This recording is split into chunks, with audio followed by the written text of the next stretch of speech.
Welcome everyone to the Northborough Southborough Regional School Committee open meeting of Wednesday, March 15th. We'll call ourselves into session at 6:31. We currently have one member participating remotely, Joan Frank. With that, we'll start with our public hearing.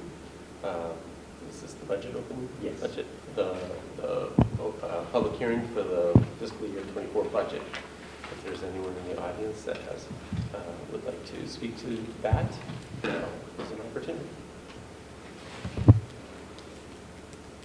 Seeing none at this time, we need to, do we just have regular public comment too? Is there any other public comment? Okay, well, we'll do that later. Okay, so we need to call ourselves into executive session. Oh, sorry. I'm going to get this and then it's going to be my turn to turn it over. Somebody else take notes. We'll get to stay on the committee for years. Okay. So we will close the public hearing for the FY24 budget. And now we need to go into an executive session to discuss strategy with respect to collective bargaining with the Algonquin Regional Teachers Association, Unit A. It's my determination that discussing these matters in open meeting may have a detrimental effect on the position of the committee, and we do intend to return to open meeting. So moved. Second. So we have a motion on the floor to approve that. We need to roll call vote because we have a member participating remotely. So Joan? Yes. John? Yes. Matt? Yes. Karen? Yes. Kathleen? Yes. Paul? Yes. Chris? Yes. I say yes. That's unanimous, and we'll return after our executive session.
Okay, welcome back. We're reconvening in open session at 6:52.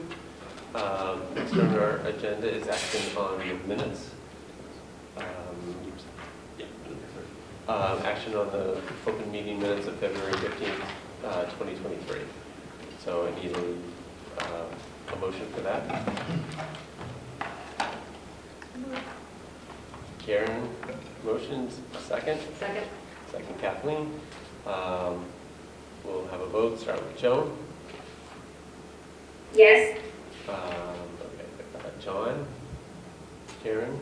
Yes. Kathleen. Yes. Paul. Yes. Kathleen. Uh-huh. Chris. Yes. And myself. And so that motion passes. Action on executive session minutes of February 15th. We're going to vote and retain those. So moved. Chris with the motion. Second. Second, Karen. Again, we'll start with Joan. Yes. John? Yes. Karen? Yes. Kathleen? Yes. Paul? Yes. Kathleen? Yes. Chris? Yes. Myself? Yes. It passed, yes. Matt passed, okay. So now we're on to educational policy. So just a couple updates on educational policy. The first is as the governor's budget is moving through the process, one area for advocacy is school districts were minimum aid only districts, which includes the region, that the minimum aid be increased from $30 per student to $100 per student, which is a recommendation by MASC and MASS, as well as the Mass Municipal Association. The second area of advocacy is really around special education circuit breaker. To fully fund circuit breaker at the rate that was promised. I think currently we have experienced the impact of the 14% increase of out-of-district tuition costs for private schools. That does have a significant impact on special education costs for our regional district. We're hoping to see an increase in circuit breaker as one method to try to mitigate some of those increased costs. And then lastly, just making sure that the state does keep its commitment to funding circuit breaker. And then two more areas for advocacy is regional transportation reimbursement. So the goal was to reimburse regional districts 100% regional transportation. We have not seen 100% reimbursement ever. So we continue to advocate for increased reimbursement and to, again, meet the commitment of 100% reimbursement. And then lastly, advocating for universal free meals. So that has been a great value to the citizens of Massachusetts, to our families and our students. Having universal free meals has been outstanding this year, and we'll continue to advocate that continue into fiscal year 24. Keith is working with Project Bread, generating letters on behalf of the committee to make sure that that is a funding priority as the budget moves through the process. And those are the four legislative updates that I have for you this evening. And I believe Joan attended that meeting the other night along with myself. Did you want to comment, Joan, on that? Yes, I did. The Northborough Select Board had a meeting on March the 13th, and the first agenda item was that they invited the legislative body in attendance at the virtual meeting was Senator Robert Kennedy, Representative Kilcoyne, and Representative Kate Donovan, and also representing our district was Greg Martineau, and also Kelly Gannett, who was chairperson of Northborough K-8. I attended the meeting and listened to John Primier, his two items that he wanted to get across to the legislators was to be an increase in Chapter 90, since it's been level funded since 2012, and also state aid, which has not gone up, which has not been going up as much as inflation has. Greg also had highlighted about the universal free lunches, and when it came time for public comment, Chairperson Mitch Cohen from Northborough opened it up to the public, and I spoke to and highlighted things that, to reiterate just what Greg had went over in our memo, and the two things that I really highlighted was the special education circuit breaker, knowing that we heard in November that Harvard Special Education Schools, the rates were going to go up to a 14% rate increase, and that we also were facing transportation expenses that were also increasing and going faster than inflation. And also I spoke about the regional transportation on our part as a regional board, because we all know that when the state put in the regional districts, they had offered and said they were going to reimburse us 100%, and that has gone up slowly through the years, but we're still not up to 100%. So those were the two areas that I brought to their attention and asked for their support in. And I also wanted to bring in what Superintendent Martineau had written to us in his memo to the committee. So thank you very much. Thank you, Joe. Any questions about that? Okay. So next under new business is World Language Department. So this evening we have Emily Squires, who's the department chair of the Algonquin Regional High School World Language Department. So welcome. And she is here to provide an update to the community on the great things that are happening. So I'm going to start presenting. Keith, do you know if the Apple is?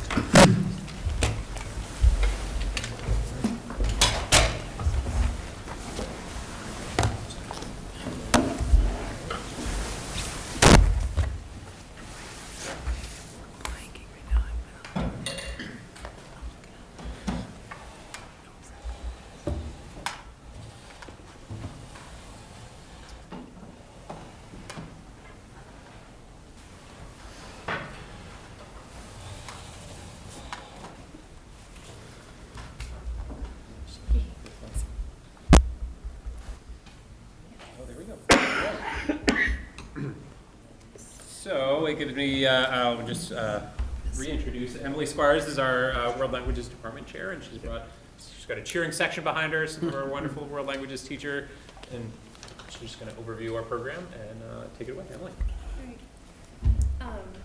Hola, everyone. As a couple people have mentioned, I'm Emily Squires, World Language Department Chair. This is my first year here, and I am very pleased to be here tonight to share with you what's been happening in the department the last couple years. Need my own cues. So I thought I would start off with this is our list of faculty that we have in our department. We offer Spanish, French, and Latin. We are looking to offer Portuguese for heritage learners. That's a couple slides down, so don't worry, I will get to that.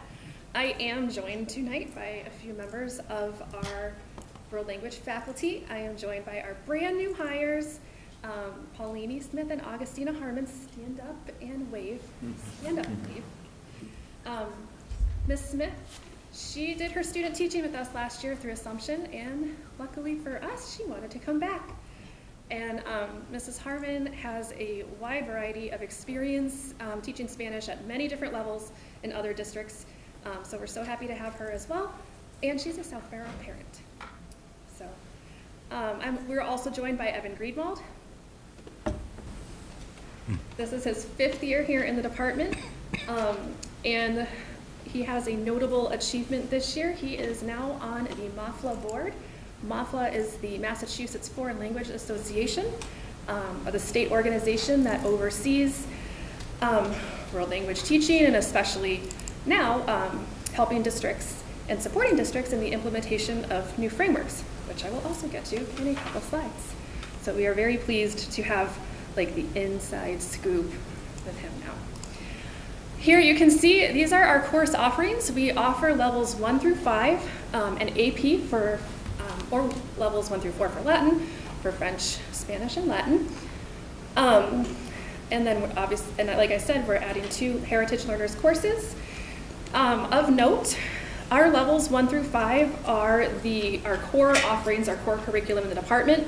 These are the courses that are supporting our students in achieving a proficiency level in the target language.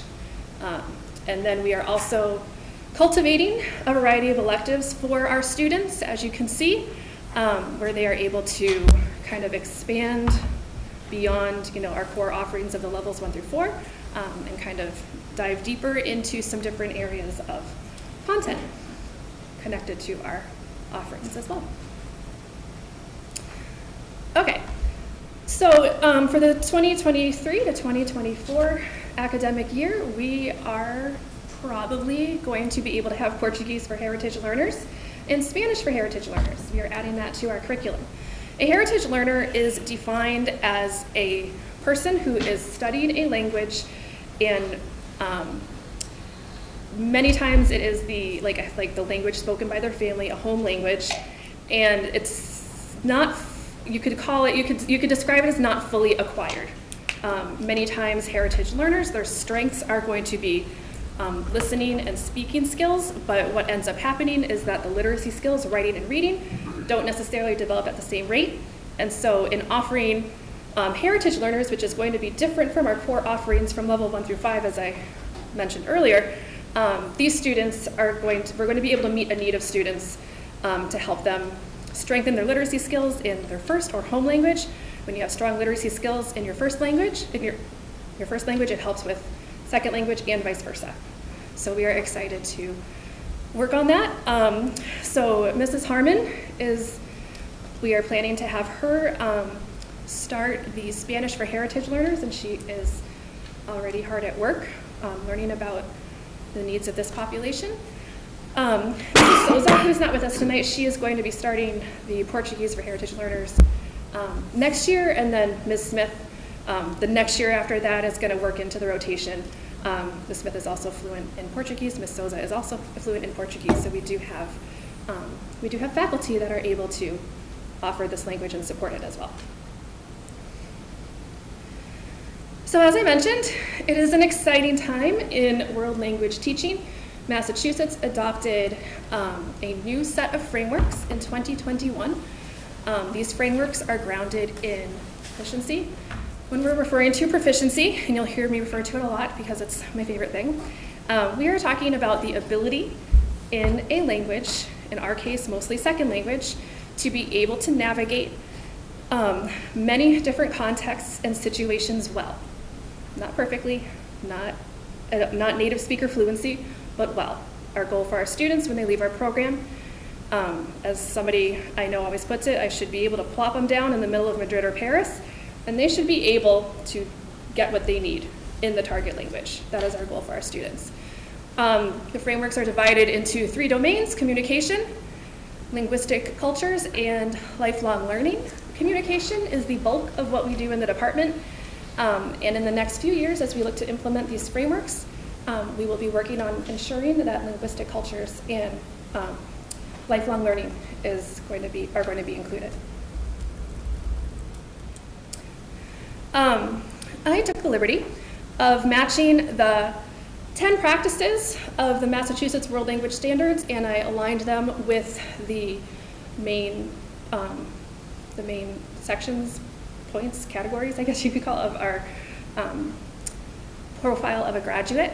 The first 3 are your modes, and then the rest on the list there are the practices outlined in the World Language Frameworks document. And you can see that in the course of our curriculum and our program, when they finish, we are fully aligned to ensuring that our students are meeting the expectations of the district of what we want a graduate to look like. And so it's very, it melds very well together.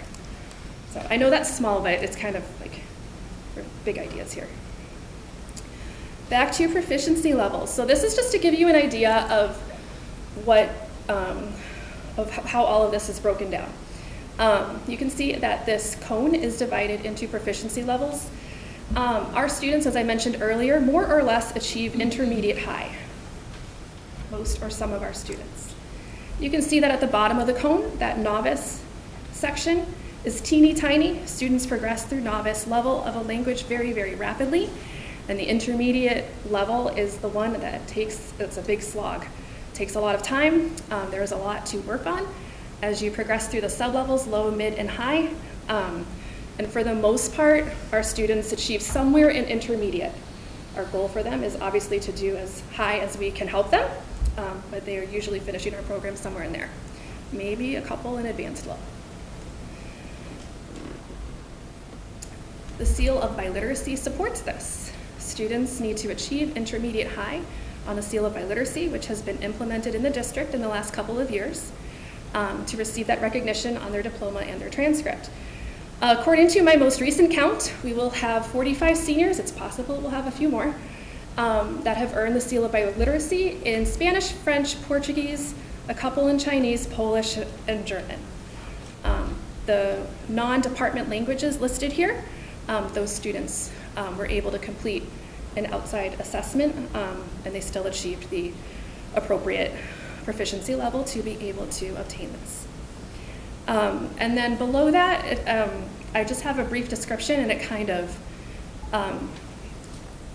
demonstrates when we're talking about intermediate high. I know I throw a lot of the levels around, but ultimately when students are rated intermediate high, this is what they're able to do. They are able to talk about a wide variety of topics. They are able to navigate and maintain a conversation quite with a lot of confidence. And they are able to talk about other topics that are not necessarily personal to themselves. They're starting to be able to talk about topics of high interest to them, and so a little bit more outside of themselves. And then lastly, you can see the last sentence there. A big characteristic of intermediate high is that speakers are easily understood by speakers of the target language who are not used to language teachers. So below intermediate high and in novice, a big characteristic of comprehensibility, how well students are understood, is that they are understood by us because we know what they mean. And so when you get into this level, our students are going to be understood by most speakers outside of the sympathetic listener of the target language. Why is this important? My last slide. pertaining to what we do in the department pertains to what intermediate high means. Students are able to communicate in the target language at an intermediate high level. This is a brief list of occupations that they would be able to complete, have, participate in bilingually if they so wanted to. So you have firefighters, utilities, autos, aviation personnel, religious work, tour guides, and then the line below that, cashiers, sales clerks, and receptionists. That bottom line is characterized by very, very dependable language and interactions, like you can count on what you need to be able to do. And then the line above that, a little bit more spontaneous, a little bit more unexpected. And then I know it's teeny tiny, but then when you get up into advanced, you see that the ability level and what is required in the proficiency levels increases. So that is kind of the why behind all of this and what the frameworks that we're working on to implement in the department are going to do. Now for the fun part, I have examples of student work. So here on the left, we have some French students describing themselves towards the beginning of the year. On the right-hand side, there's a student in Latin, utilizing some of their online resources. This top is one of our French teachers, Ms. Bombrun. She took her AP students out for ice cream after the AP test. Bottom left are some rules posted in French. The middle, I believe, is French, and with some beautiful comics and drawings. And on the right-hand side, you have students who made, I think those, I don't know what shape that is, hexagons or something, I don't know, this isn't math, but so they filled in information about themselves, and then the teacher was able to kind of put everything together. Was I right?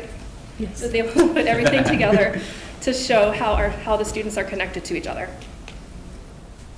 Here on the top, I actually believe this is Ms. Smith's classroom. Here on the top, you have some flyers or posters talking about city life versus country living. And so what the important takeaway you should get from this top picture is that this is the final product of students listening to authentic resources, videos, listening or reading. In the middle part of that, they were processing in the target language with a partner, talking to each other. And then what you see there is the final product of the synthesis of what they got out of that work that they did in class. It's just, since I have pictures, I'm showing you all stuff, but we have lots of recordings, we have lots of examples of student output, student interpersonal speaking at the different levels, but this is obviously for your viewing purposes. Then I think down here we have some AP work talking about the towns that they live in, AP Spanish. Latin, Roman emperors and Caligula. And then down here at the bottom left, we are currently doing what is a hero in Spanish 3CP. And it looks like that student, the hero, is like a monster from Monsters, Inc. or something. I thought it was cute. The top picture here is actually Mr. Greenwald's classroom. And this is an example, it's not student work, but this is an example of the supports that we offer our students over the course of every class, over the course of weeks and months and units, so that they are able to have what they need to be able to communicate in the target language. Bottom left is a student doing a practice proficiency exam in the lab, and then the bottom right is an ofrenda that was compiled by, I believe, a Spanish 4 class, I think a year or two ago for Dia de los Muertos. So that is what I have for you. Thank you. Thank you very much.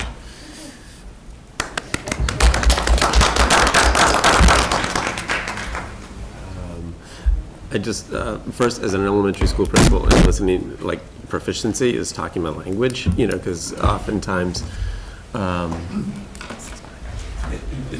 going over all that and having clear objectives for students to know what they need to be able to do to be in different levels and to plan for that is great. And not focusing on completing projects or whatever and having that focus on proficiency is I think, super helpful. We found a lot of success. Students know exactly what they need to be able to do, and they always kind of know what they need to be working on for the next step. It's not a secret. They don't have to guess. Yeah, we found a lot of success with that. And the number of students by the BICEAL of literacy is impressive, yeah. Yes. Other questions? I was First of all, excellent presentation. I was really impressed with the extent of the languages that we offer. I do have a question, I might have missed it in the slide, I noticed that there was AP French, but no AP Spanish. Did I miss? Did I miss it? No, it's there. Is it there? I For just, AP okay. Spanish, yes. All right, sorry, so that was really what my question was about? I missed we it. do. Thank you. Joan had a question? A comment and a question. Thank you very much for this presentation, and it's amazing the way we have achieved in so many different languages. When I first served on the board, we had 2 parents that came to a school committee meeting and asked us if we could possibly put in Latin as one of the subjects. And we had a reporter who was in the audience and said he could do it part-time, and sure enough, he came in and offered 2 classes of Latin, and it's amazing to see where we've gone through those times. So thank you very much for the administration for getting such a well-rounded program. I have a question on this SIL of biliteracy. As Greg knows, I've bent his ears for many years on about this. How is this communicated to the students and parents? And the details also, like when is it offered to the students? Do they have to have a second year into language? Do they have to take a test to get this, pass an assessment? And in other words, how is it achieved? And what are the benefits to students if they go on to secondary education if they have the SIL biliteracy on their diploma? Okay. Multi-part question. If I miss anything, please just chime in, and I'll make sure I answer all of those. So we offer the APPLE, which is under the ACTFL, which is our national organization for modern language teaching. We offer the APPLE exam. We are offering it to level 4 students in Spanish and French. Those are mostly our juniors. That is the best by our estimation, and we still have some work to do on it, but that is our best estimation at their best shot of achieving intermediate high to be able to obtain the seal of biliteracy. So a lot of it is word of mouth by students, but I have put an announcement in the junior and senior Canvas pages for parents to see as well. I requested that it be added to the student week ahead, and the level 4 teachers and level 3 Latin is when we do it for the ALIR test. It's a separate test, but it's still the same idea. Those teachers also inform the students that this is the year that they will take the exam. Students obviously will obtain the seal of biliteracy with intermediate high. It also is really, really, really, really good feedback for the department so that we can see how our students are doing overall, even the students that are not receiving the seal of biliteracy. There's a decent list right now of state universities and colleges that accept the seal of biliteracy and will offer college credit towards foreign language study at their institutions. And it ranges from like 6 to 8 to 9 credits even, I think. So you have like a good semester and a half, semester or so worth of at least language credit that they are able to obtain. And then aside from that, it is a really good indicator of your ability in the target language that the student studied here at the high school. And I've even been telling students, we've started doing it with some seniors with their home languages, as some students have not obtained the seal of biliteracy due to their scores, but the score rating is an excellent source of evidence for them to show their proficiency in the language anyways. So it serves a wide variety of purposes aside from just the award. Did I get all those questions in? I think I might have missed one. Yes, I think you hit everything right on the button. Thank you so much for that information. And I think it's wonderful. It just shows how comprehensive of a school district we are and how we offer things even to students to assist them as they continue in their secondary education. Bravo, thank you very much. Thank you. John? So, thank you. That was a wonderful presentation. I just want to underscore what you said about sort of the word. I had an opportunity to attend Principal Bevan's open house earlier in the fall, and 2 students were my tour guides. One of them was going for the Latin literacy, and the other was Spanish, and apparently the one in Latin didn't actually make it, so I feel bad for her, so unfortunately. But they seem very excited about the whole biliteracy opportunity, and so while perhaps it certainly is something that was known to them, and so it's definitely out there. Yeah, it It's is. pretty exciting, so thank you for that. Thank you. I would also echo, great job. My question, you mentioned the heritage learning, which I thought was interesting. You described it well. But you also said probably offer it. So what's the determining factor? Hopefully we have a sufficient number of students enrolled. Be interesting. I anticipate we will, but I'm just trying to be cautious, I guess. Right, Mr. Bevin? Yes. Yeah, it would be determined by the number of enrollments, and typically, or my philosophy would be that I would entertain lower enrollments to incentivize a course and to kind of give it a little bit of time to take root and to find its, to increase its enrollments over time. There's a limit to that, to how much we can support a course that's under-enrolled, but we anticipate we'll get solid enrollments for each of those. It's exciting, and there's not a lot of schools that offer it, frankly. It seems like it's born out of a specific need. So, Yeah, we have a very healthy Brazilian population, and these are families who speak Portuguese at home. This would be an opportunity to come into school and Yeah, celebrate it made that a lot of language and sense. learn that language and learn to write it and read it in a way that they might not, that as Emily did a much better job than I'm doing right now, to learn those literacy skills around a language that they are familiar with from their home environment. Yeah, it's exciting. How much of the curriculum includes the arts of these cultures that are being studied? So as we work to implement the new standards, what is going to end up really happening is that a lot of these like arts and other aspects of culture are going to become like embedded into our curriculum versus kind of like these like compartmentalized, like here's your vocab, here's your grammar, here's your culture section. So we're looking to incorporate that woven through our curriculum. So that is definitely something that is going to be happening. We have ideas. I believe that Mr. Greenwald has done a unit on street art with, I forget what level, but that was very well received, and so there will be other things coming. I do make an effort to survey students halfway through the year and hopefully at the end of the year, just to see where their interests lie, so that we can also offer content that is that's interesting to them, that is engaging for them too. Kind of tough with the Greek music and art, but, well, at least the music, but it was very rudimentary, but the other 2 cultures are just so rich. I'm sure applying the music to, applying the language learning to the arts in those cultures would be fantastic. Thank you. So, also, thank you for the presentation.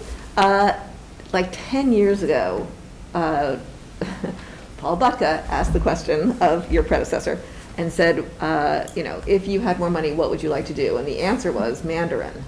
Has that, and I realize that it's a lot of sort of supply and demand kind of thing, but has that just gone off into the ethers? Are people not interested in that anymore? There is interest in our school. As I mentioned, I have surveyed students, and another question that I ask them is, what other languages would you like to see offered? And Mandarin is frequently mentioned. We do have a population of students, of Asian students, and they would like to be able to take that here. Also, American Sign Language is one that comes up a lot. So that they're very interested in as well. Thank you. Thank you. Anything else? Thank you very much. Appreciate it. That was great. Thank you. Thank you very much. You Just survived leave that your, there. Thank you. Emily, First one, you survived. Emily, you survived your first presentation. Well done.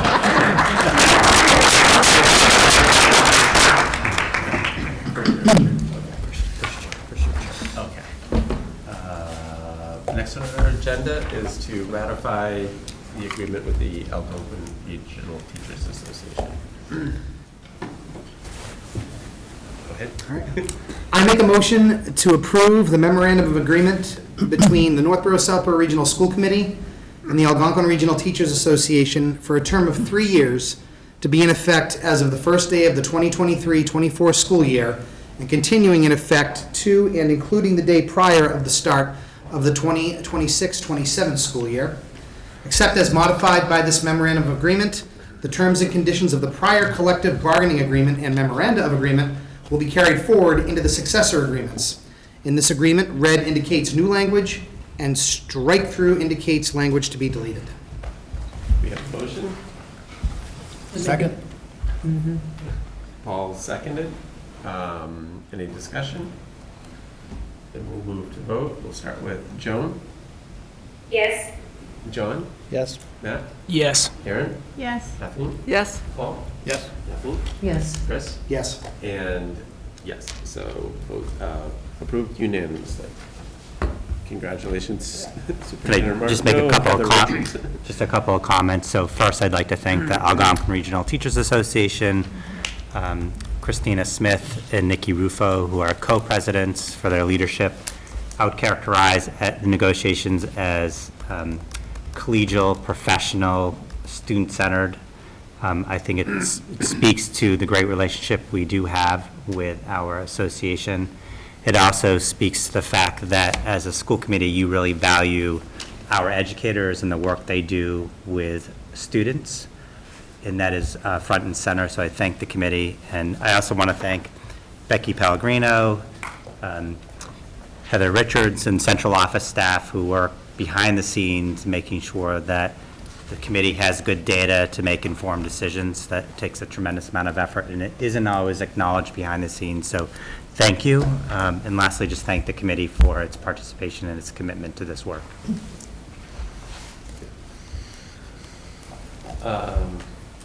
Next up, it looks like a whole bevy of donations. I don't know if Ben's been busy or they're just. They're not all for me. So I'm not sure the best way to approve of these. Do we have to do them each individually or as a total?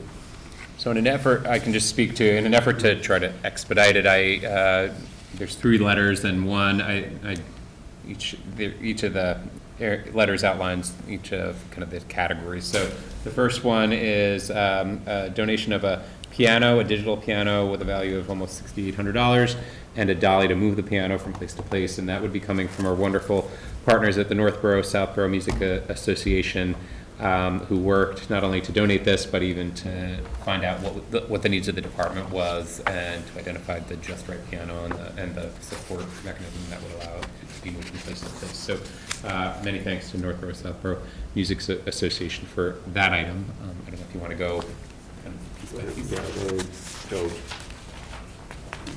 bit by bit. So, and that's a tremendous donation, quite expensive. So I guess we need a motion to accept a donation of $7,398 from the Northborough Southborough Music Association. I will second it. Well, I'll move it. Your motion. I'll second. Okay. Kathleen's got the motion, this is in the second, okay. So, all in favor, Joan? Yes. John?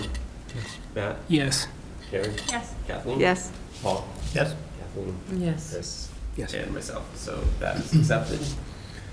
And then the, And our wonderful teachers in the DECA who help organize DECA, which is our business extracurricular business program, and that is primarily Trish Riley and Lauren Hessemeyer, have approached and received funding from the banks and other businesses and individuals you see here to support the efforts of the DECA program. Primarily, this money is used to support multiple things, but trips like our trip to the state's competition that just happened, and the forthcoming ICDC trip, which is in Orlando, and that is the packet that you received today for the national competitions. And so you see those here. That's $500 from the DCU, $500 from Avidia, $500 from a resident who's a business owner here in town, Karen Skopetsky, and then the rest you can see here. I don't know that I need to read them all, but it's a really wonderful investment from these businesses in support of our business-minded students. I'm guessing I probably should read each of those I on the think so. record and Okay. then vote them all collectively? Yes. Okay, So after that, there was the Alexis of Northborough for 500, the College Bond Career Readiness for 500, St. Mary's Credit Union for 500, Wegmans for 1,000, Andrew Abu Realtors for 200, Middlesex Bank for 500, and Central One Federal Credit Union for $250. So I say we need a motion to accept all of those donations on behalf of the DECA program. So moved. Kathleen, motion, and Paul seconded. So Joan, Yes. John, Yes. Matt, Yes. Karen, Yes. Kathleen? Yes. Paul? Yes. Kathleen? Yes. Chris? Yes. And myself, yes, unanimously accepted.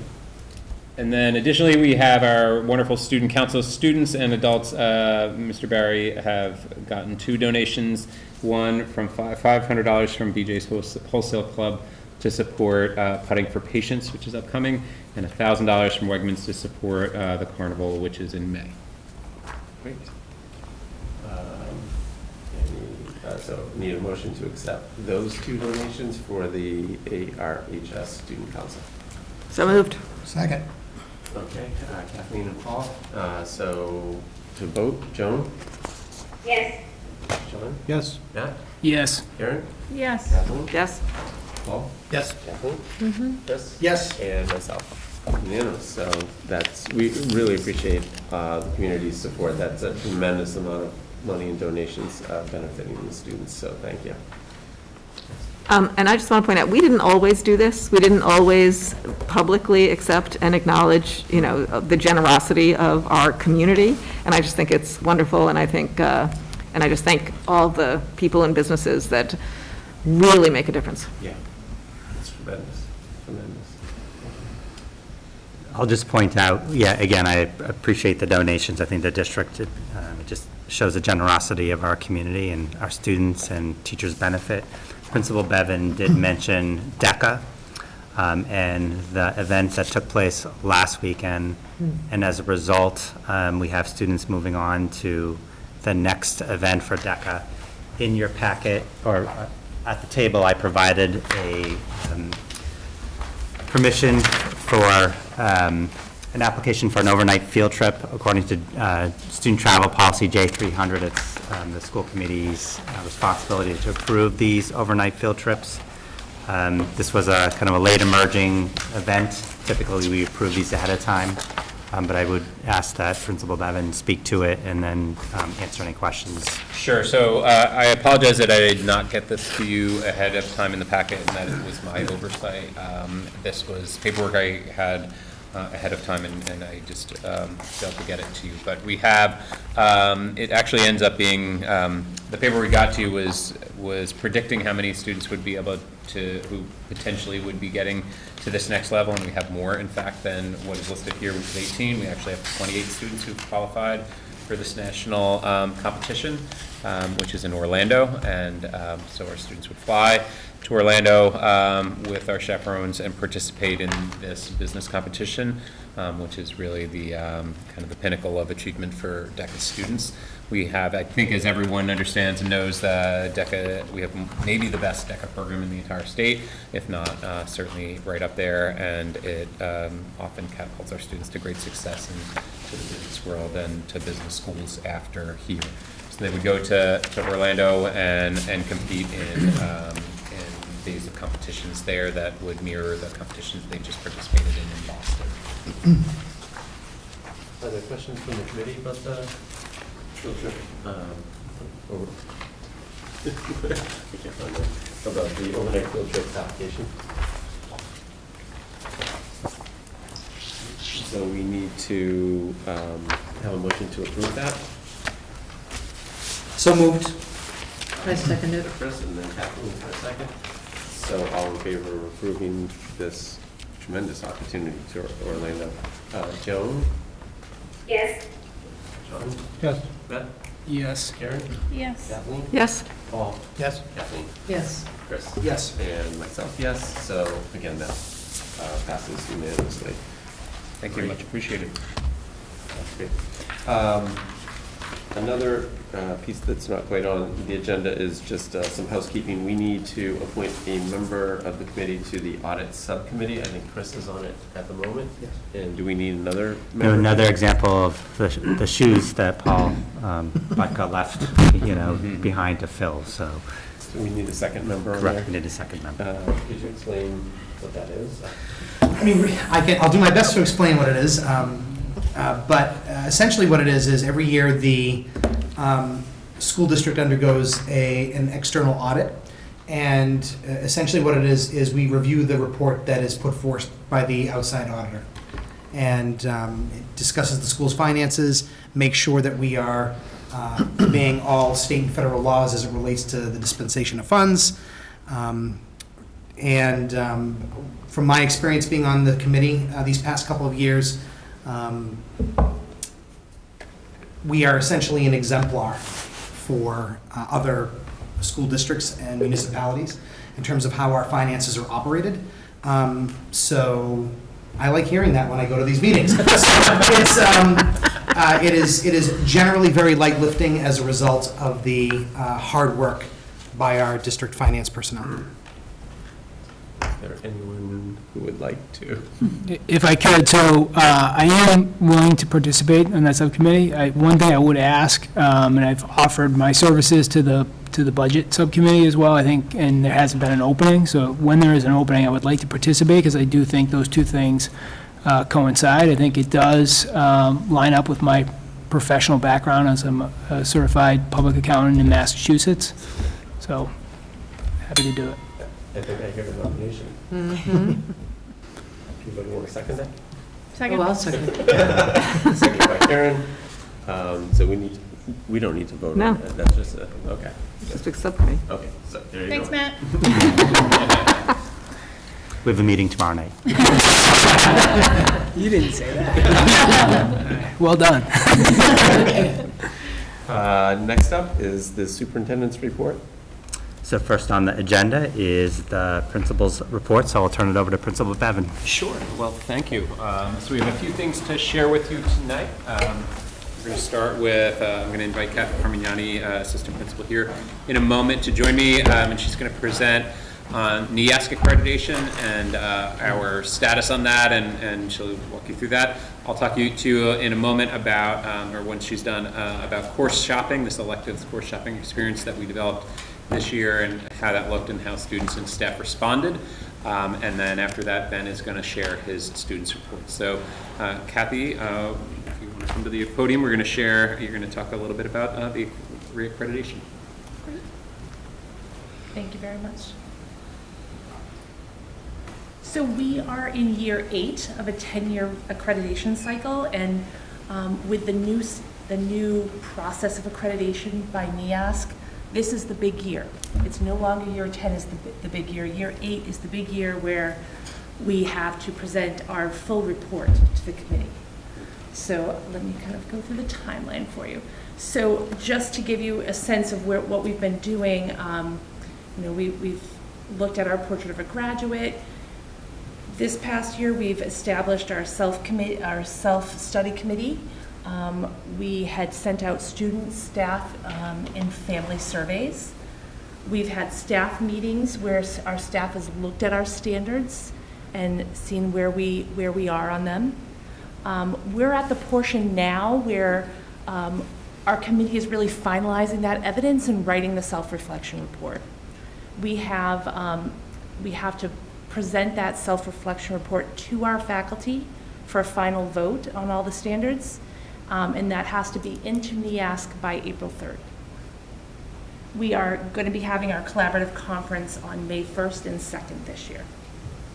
And then just so that you know what happens after that is that from our collaborative conference, we develop a growth plan to work with them on just areas that we feel that we can improve on. And we would be implementing that, and then our decennial visit is really just a chance for them to come and look at what we've done. They also will be able to visit classes, all those things as well. So just so you know, these are the standards that NEASC has moved to. We have the learning culture, student learning, professional practices, our learning supports that we have in place, and our learning resources. And just so you have an understanding of our self-reflection components, we need to provide the school and community survey summary, where it just kind of talks about the strengths of our district as a whole. We have to do a look back, just to kind of talk about where we've been in these past 8 years and what we've really gone through and what we've deemed as important. And then part 2 is where we have those current conditions where the standards really come into play. And that's where our faculty has to vote with a 2/3 vote on that.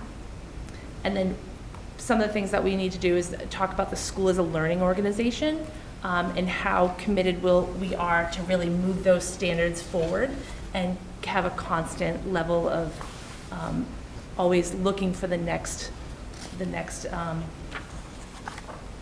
level of growth, I think, you know. And then just our goals and vision for the future and our priority areas for our growth and improvement plan. So the required components of this collaborative conference visit, they'll be definitely having a tour of the school or building. They will do classroom visits, and then they have meetings with all different types of groups of representatives, and this is where you come into play. We would probably need a set of, probably a subgroup of the school committee to come and meet with the board and just give your thoughts to them of where we are and where you think we're going. And that's what I have. Does anyone have any questions for me? Yes. I went through this with the college, and it's really a tremendous effort while you have a lot of other balls in the air, so congratulations. It's really well organized. Yeah, Kathleen, one thing that I would say about it that's been very interesting for all of us, our department chairs are the ones that are really taking the impetus to write the report with us. Just today we were looking at all the different ways our community gets involved with the school, whether it's the Music Association parents or the APTO or our athletic association. It's such a great way of just seeing all the components of what our school has and what we have to offer our students. So it's been wonderful. So you need a May 1st or 2nd, you need some of us. I think I can schedule that whenever fits your schedule. So if you want to do it May 1st or May 2nd, that's fine. So I'll work with the high school and Yes. gather a subcommittee of the committee to participate. Right. Great. Well, So thank you, everybody. I do want to note that Kathy has done so much work here. NEASC is a huge undertaking, and I think to use the word thankless is probably not quite a strong enough characterization for how much work it has taken, and to marshal the resources of the building and people to get on board with doing the self-reflection. It's taken a lot of effort, and Kathy's done it very nicely. So I just wanted to make sure people are aware of that, and we'd be far behind if it weren't for your hard work. So thank you, Kathy. Thank you. It's tremendous. Our faculty and our department chairs have been instrumental in this as well.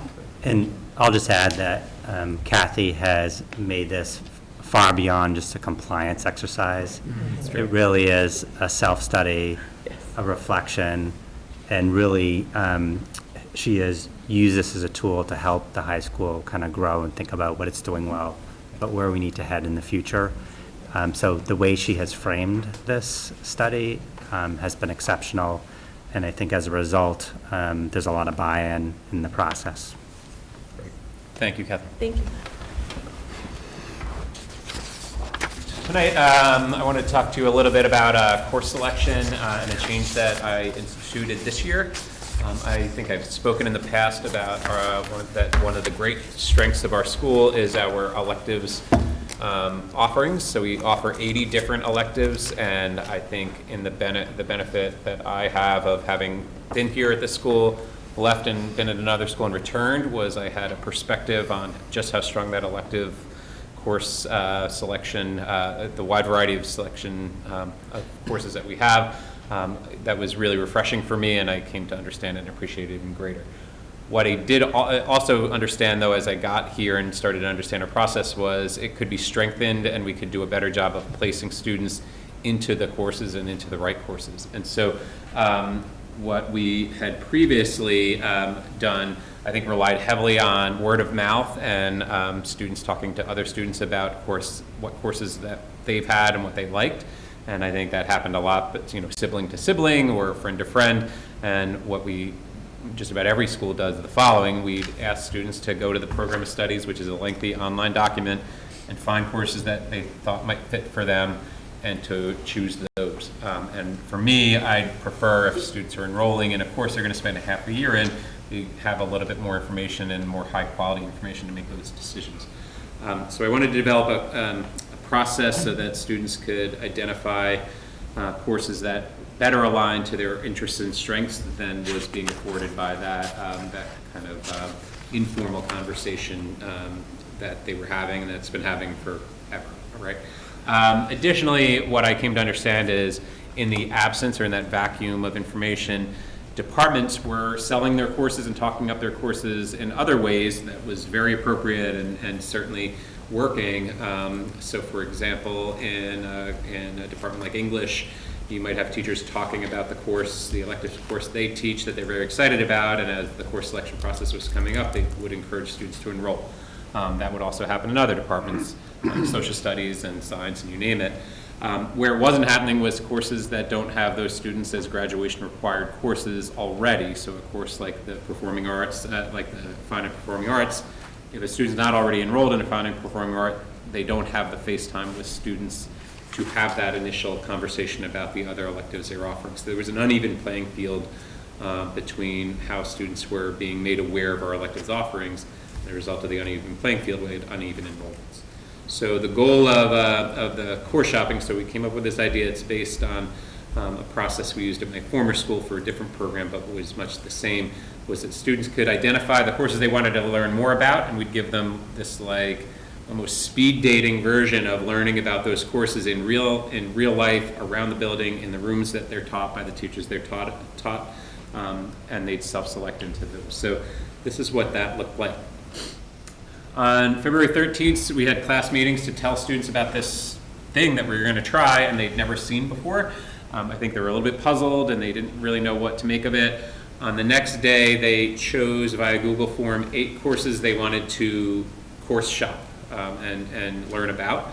And then the week after the break, or between February 14th and March 1st, we had Mr. Callanan. He's one of our teachers who's an instructional technology specialist.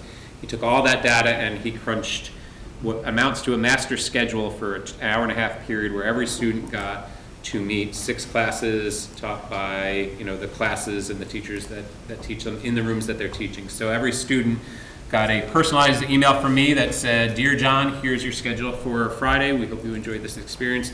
Here's the times where to show up." And it just kind of happened. And the time seniors were released early to give us a little bit of breathing room and to afford the teachers who were teaching the classes a chance to be prepared.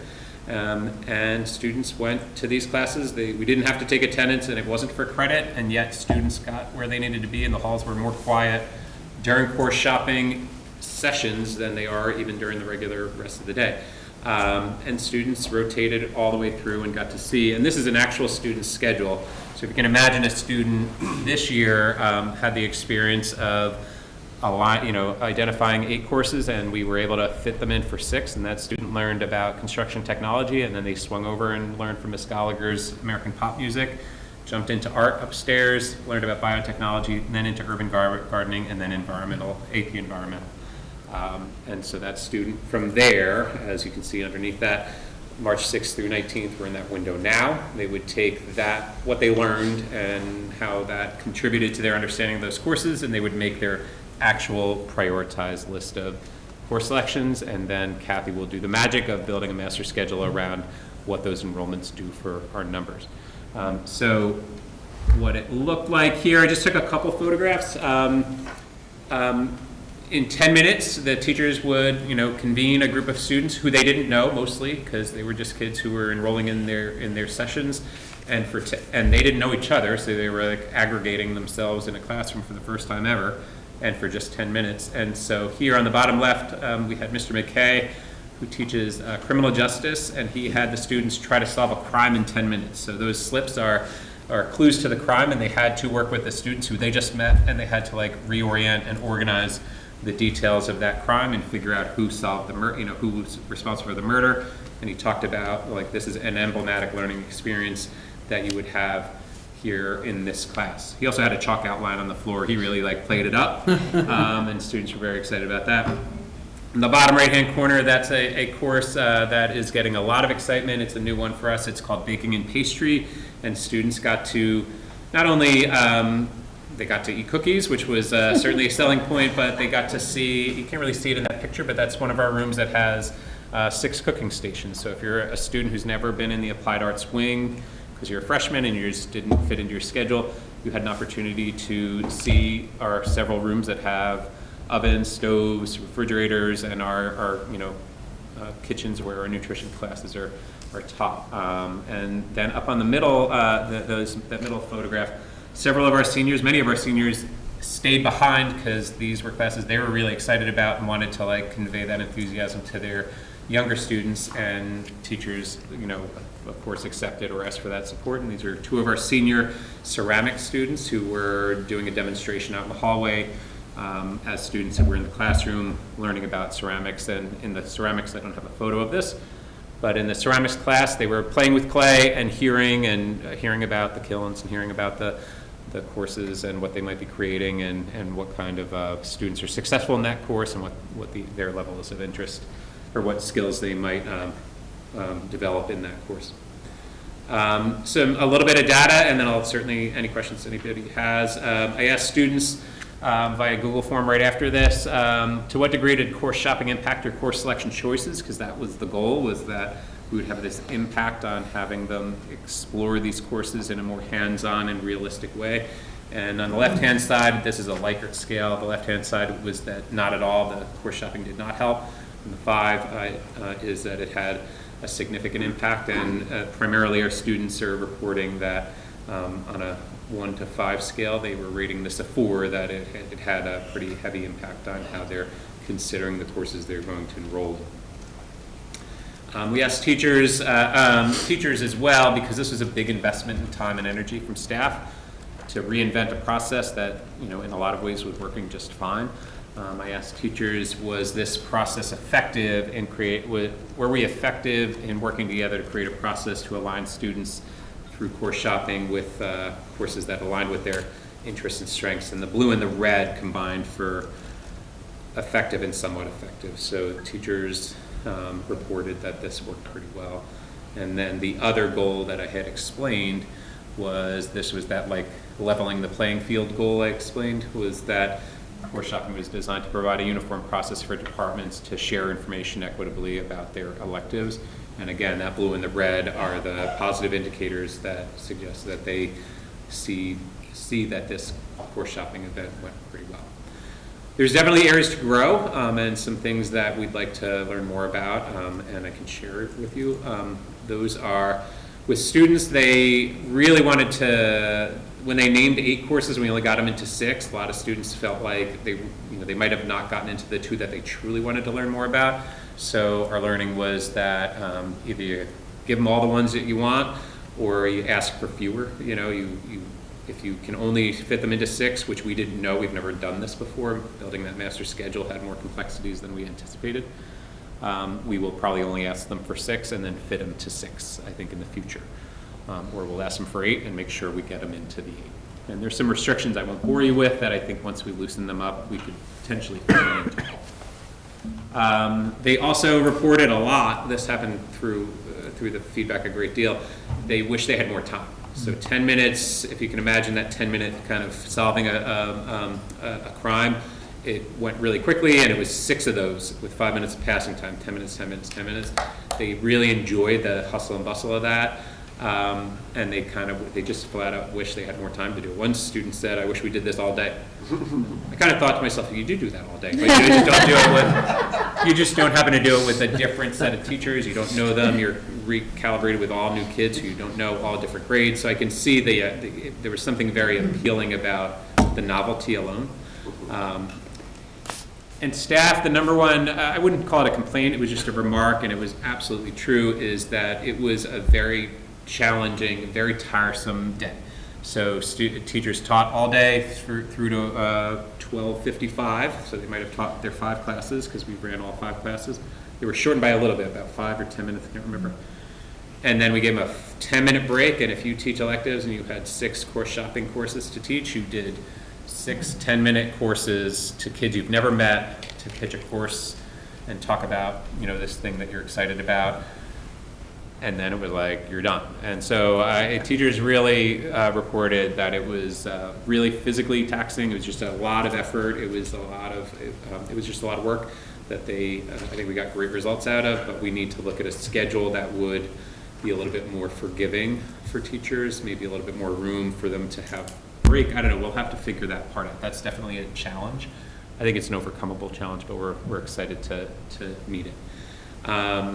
There's also a question about whether or not do kids need to have this experience every year. Maybe the freshmen need to have it every year. Maybe the freshmen and sophomores, and we're trying to figure out how can we refine this program as we go forward. But we anticipate, and that's the bottom one, the bottom bullet, we need to see how this will impact course enrollments. We anticipate courses that we know are high quality courses that are have low enrollments now because of factors that are not related to teacher quality or even course quality.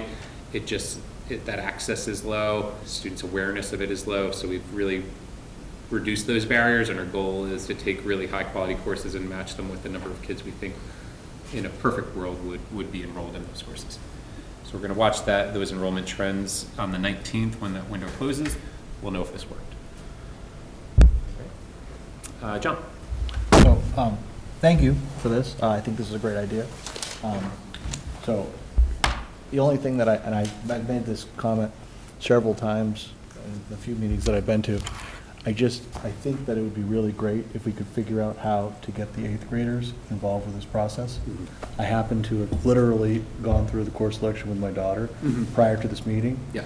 And urban gardening was a bit of a hoot with our conversation. But there's no idea for them. Yes. And not having an older child in the organization, we really have no idea.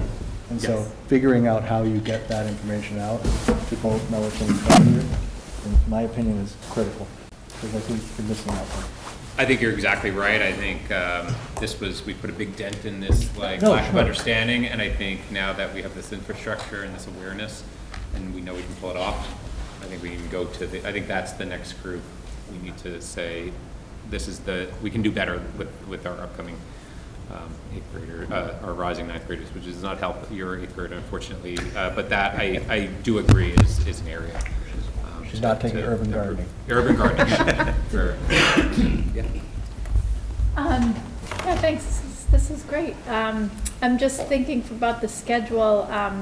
I did see on Instagram that you had the activity period built in for one of your days at one point in time. Yeah. So it might be good to do it like a whole week of having like that 30-minute block and doing a couple sprinkled in sometime. Might be, not as taxing, but I think it's a great idea. Neat. Yep. I love this idea. I think it reminds me a lot of curriculum night that the parents go through, where you have to go from class to class following your kid's schedule, except we don't know where we're going. But it seems infinitely better than, reading a paragraph in a book, or even getting probably skewed information from a friend or something. So, and it's something different, which I'm guessing the kids probably loved it. Just, what would you say, it was an hour and a half? An hour and a half. Of something completely different they'd never done before. So, that I would guess was a welcome change. And kudos whoever put that schedule together. I forget who you said that. I know. One of the learnings that we achieved, and this was the kind of thing when now I say it out loud, I'm like, of course this is how that played out, but I wouldn't have predicted it. is that some of our highest performing students didn't really enjoy it, because if you're a junior, you really know what your senior year is going to look like, and you don't have a lot of room for niche electives, because you might be taking 2 AP sciences. This was like maybe fun, and you had 6 like of these 10-minute experiences. That was a little bit of a change of pace, and you enjoyed it, but it really didn't change the fact that you're going to enroll in, AP physics next year or whatever it was. And so that, I don't know what to do with that quite information. I don't think it. I would echo what John said, though. Yeah. It's somehow getting the 8th grade and rising 8th graders involved. I remember going to orientation as a parent, and I was blown away by all the electives. And, we had some of my kids' friends were going to different private schools, and I looked at what they had, and it couldn't hold a candle, and I just didn't get it. But It's really maybe if you could work that into the orientation, I don't know. But, it's definitely a gap. It's a need. I think John did a very nice job of articulating it. It's something we need to build out for next year. One more comment. I will say that you in your program of studies online, I mean, through the years, it's also been improved. Like they have videos now, Yeah. which I think is also great. Because the kids are speaking about what the class is like. So it's. I like all the ideas. It's good. So I will echo everything that everybody said, except for Paul. I don't love this idea. I am over the moon about it. I think and now my kids, it's been a while. I think you were still here when my kids went through high school. Yeah. So it's been a while, and I'm sure tons of things have changed, but it was very frustrating for me to try to get my kids to want to do the electives instead of, because they all want free periods, right? So freshman year, my kid didn't take any electives, and it wasn't until I got a schedule, so I'm like, what? And so we marched in. So I have so many questions. I could be here a half hour, but let me ask you this. How do the guidance counselors feel about this? Because I kind of felt when we went through it that the guidance counselors were very instrumental in sort of steering the kids. And a lot of it was like, okay, well, it's third period and here are your choices. Yeah. Right, but does this take some of the burden off them? Kathy might be able to respond to that, yeah. Yeah, I think the best thing that this is going to do is that when a student goes and puts their schedule into PowerSchool of what they want, when I go to build a schedule, I'm building it on their priorities. Yep. So last year we got close to 97% scheduled on their first choices. Wow. So that's what's going to help a guidance counselor, and it's going to help that you know what you're going into, so there's no surprises. Right. So we anticipate, and I think we probably, I have to remember to take that on this, we anticipate we'll see less course moves in the first weeks of next year, Right. because students aren't making a choice based on what they saw in the program of studies or what they heard. Right. And then they get there and it's just not what they thought. So we anticipate the stability of rosters will be enhanced by this. Just a little bit of a trivial piece, but it was kind of charming, was that in emailing those schedules out, I CC'd the parents, so the parents got their child's schedule as well, and the parents could know what their child wanted to course shop. And so I got an email back from a parent inadvertently trying to respond to their child and said, "Dear so-and-so, I can't wait to see how Friday goes. These courses sound really exciting. I want to hear all about them." So it was this kind of dialogue between the parent and the child that was fun to see kind of behind the curtain. And it gave a dialogue. I know, being a parent of teenagers, they don't come and talk a lot about their daily experience, and this gave a chance to have a little bit of conversation starter at the dinner table, I think. And that was intentional. I mean, it's excellent, and the amount of work that this took, I applaud you, everybody.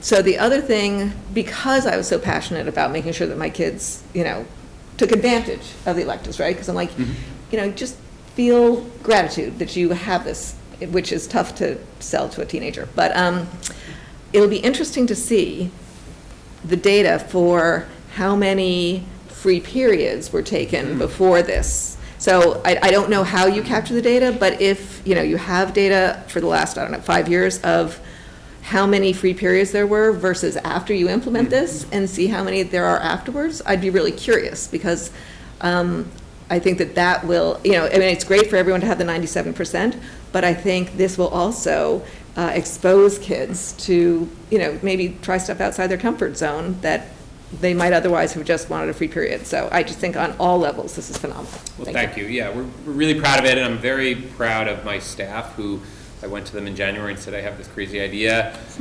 Crush my dream now if you can do it.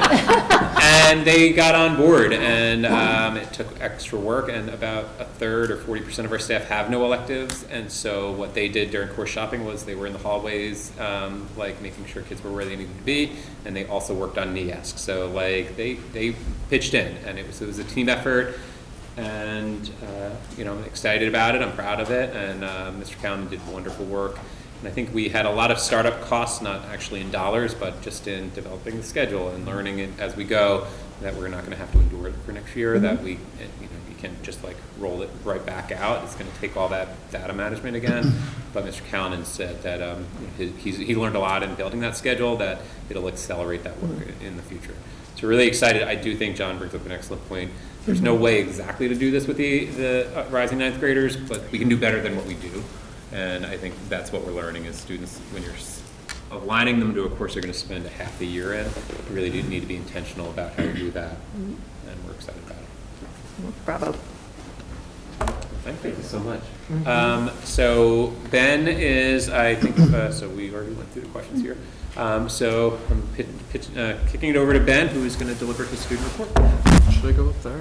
You know what, Ben, I could bring the computer to you if you like, unless you want. Sure, whatever you want to do, Ben. Sure, I have my speakers notes on this one.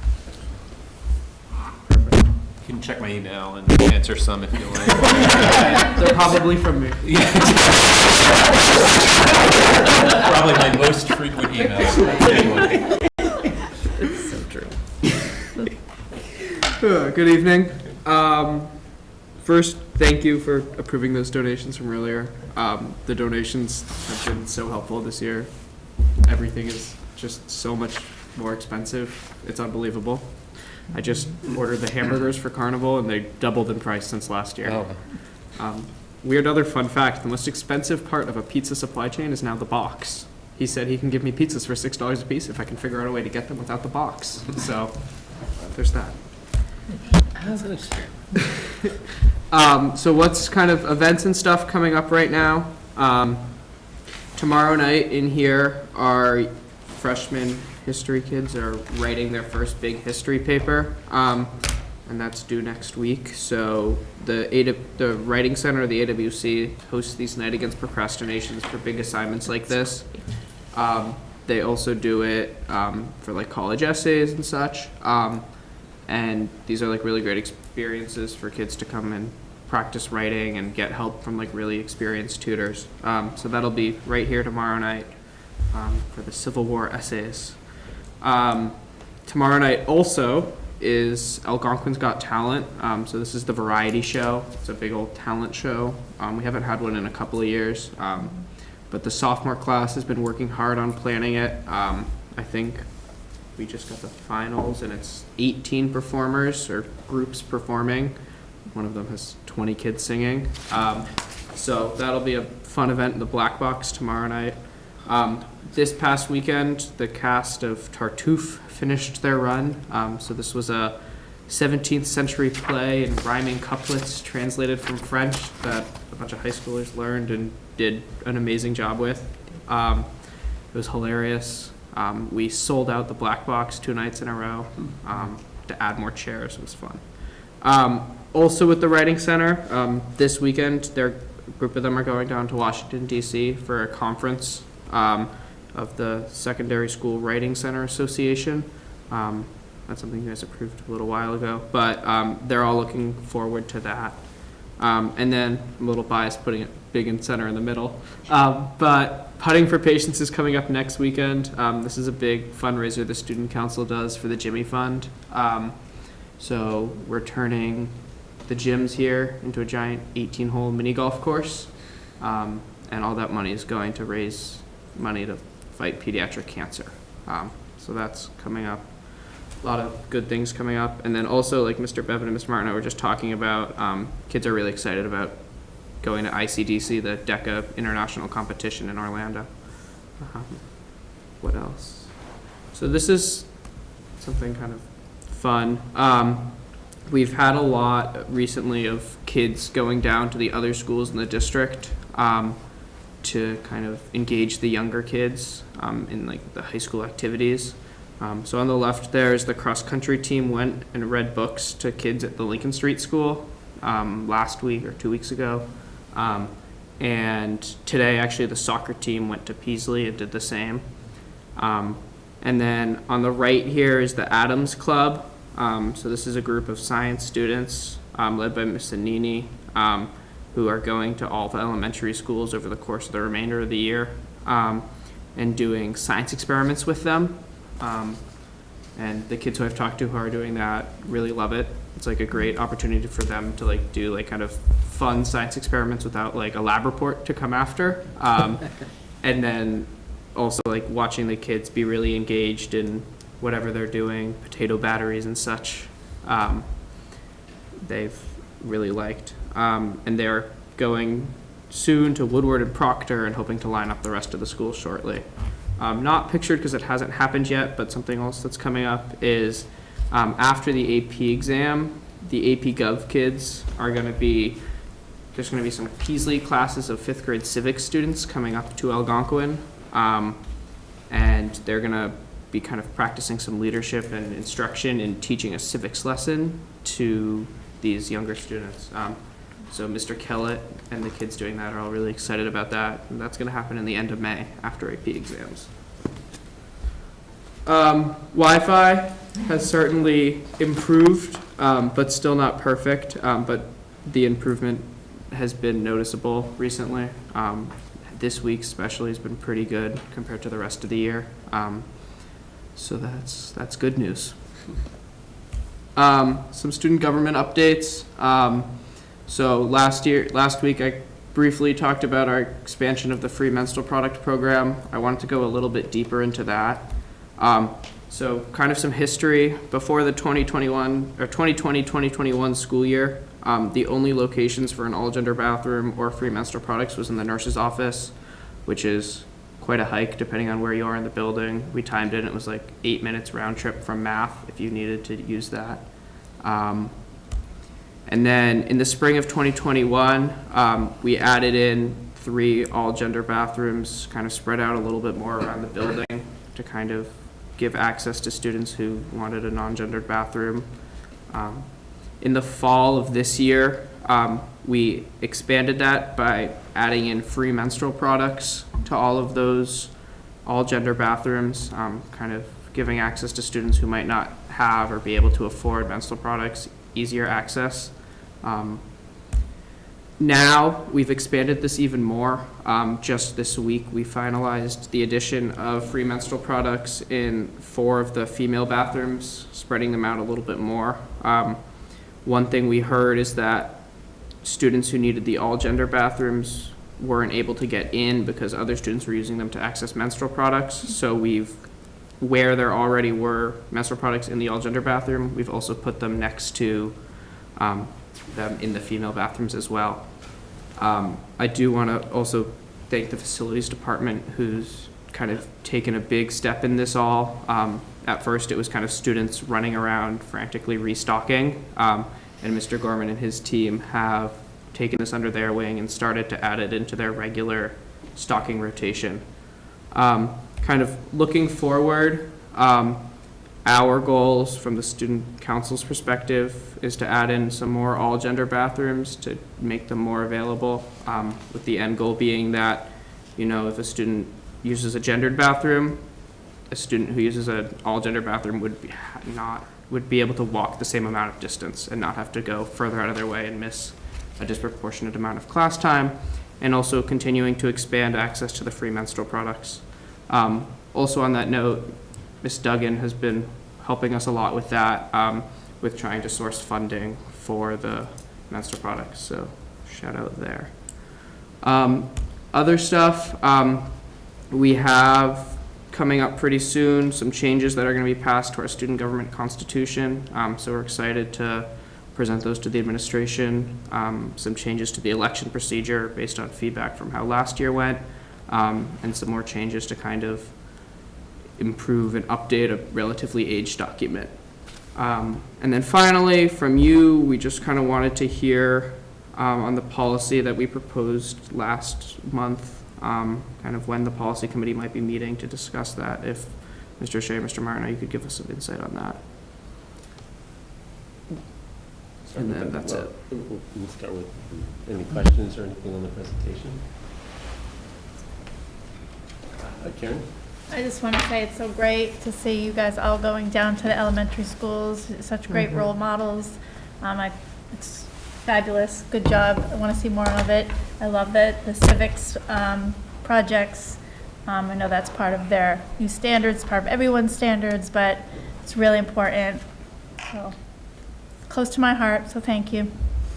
I think something else that's important to that too is, similar to the core shopping, it's something new and exciting. So the kids are, they've heard their teacher drone on about civics all year, and then they've got high schoolers teaching a new lesson, and it's probably significantly more engaging, and the same with the science thing that the Adams program is doing. Yes, I would agree totally with Karen and hope that more groups within Algonquin can be going.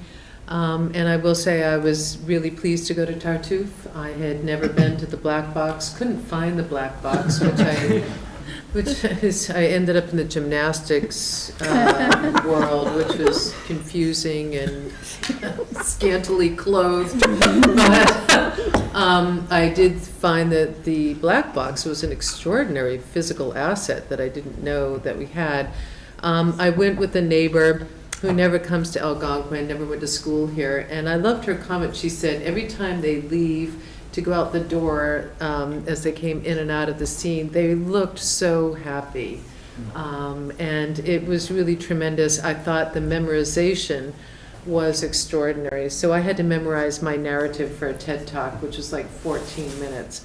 And that was really a stretch. And these were memorized far longer than that. So on many levels, I loved the camaraderie of the theater. I loved the chance to see that and to find the Black Box. I do think we could better market, like, Principal Bevan and I talked about getting better signage so people can be directed in the right place when they're going to the Black Box Theater. Yeah, even some of those Hollywood kind of lights that go back and forth, something, to draw you away from the other side of the building, but a very enjoyable. Such a big building, and we can improve that. Yeah, a One really thing- nice Saturday night. One thing that was awesome about Tartuffe too is Mr. D'Agostino, the director, had this vision of a kind of staple of 17th century plays at the time was engagement between the audience and the cast, kind of bringing them in through improv and such. So we flipped the whole Black Box. I guess if that was your first time there, you may not have noticed, but typically where all the chairs were is the stage, and then the risers are the chairs. So we flipped the whole thing and built a whole new set, flipping all the lights around. Another shout out to Mr. Gorman and his team for all of that. It was charming. But yeah, thank you. So just in response to your question, so last Wednesday at the combined school committee meeting, the school committee approved a number of second reading policies. The joint policy subcommittee will be meeting in the next month or two. I'm sitting down with Mrs. Lepre to set a date. So a date has not been set, but one will be communicated shortly. Awesome. Thank you very much. Wait. Oh, I'm sorry. That's okay. So just in case, because I don't know what your schedule is and I don't know what mine is, so just in case this is like the last meeting we're both at together, I just want to say thank you so much for elevating the, not just the position, but like the presentation and the, I mean, look at you, you are in a suit and tie. Who is the principal here? But you're a great role model for people that will come after you, and I've been doing this a long time, and you are by far the most eloquent, entertaining, and thorough. I mean, in order to talk about the things you talk about, you just must be everywhere. So thank you very much for just improving this, this position and being a role model for those that follow you. Thank you, I appreciate it. And we did confirm the 26th. Awesome. Perfect. And that concludes the principal's report. Thank you. Not that Ben's the principal, I don't want to force any misconception.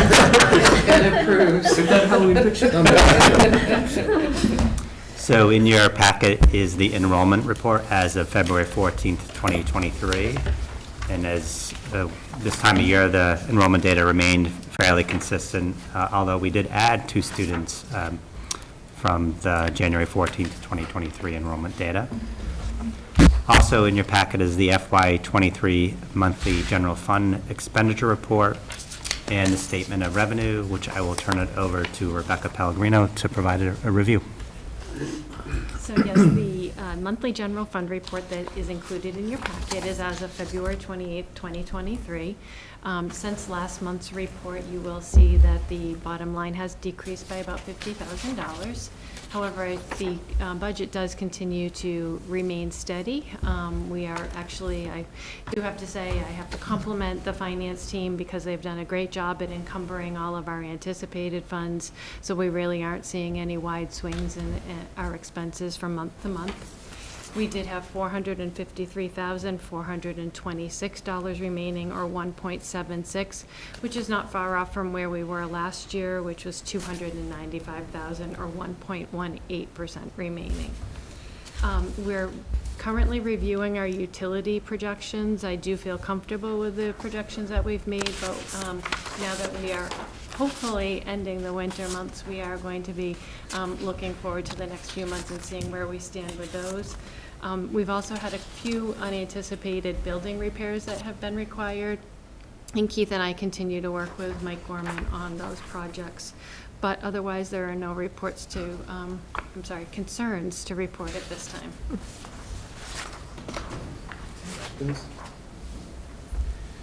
So we need to vote on the, on the general fund expenditure report.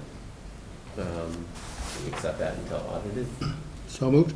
Paul, motion, Second. and Kathleen seconded. So Joan, we'll start with you on a vote. Yes. John? Yes. Matt? Yes. Karen? Yes. Kathleen? Yes. Paul? Yes. Kathleen? Yes. Chris? Yes. Myself, yes, passes unanimously. Okay, and the revenue report. So as you can see on the revenue report for February, we did receive Northborough's March 1st assessment payment. I think we received that on February 28th, so just made this report. We also received our first installment of the regional transportation reimbursement. We have been historically seeing that later, and I think February is now the new norm for receiving our first regional reimbursement. The various student activity fees continue to trickle in. And then you'll also notice at the bottom of the report that the excess and deficiency amount was certified by the Department of Revenue on February 22nd. As you know, by law, the E&D amount cannot exceed 5% of the current fiscal year's budget, and that would include both the operating budget and then any debt payments. So at this point in time, our E&D is at 4.09%.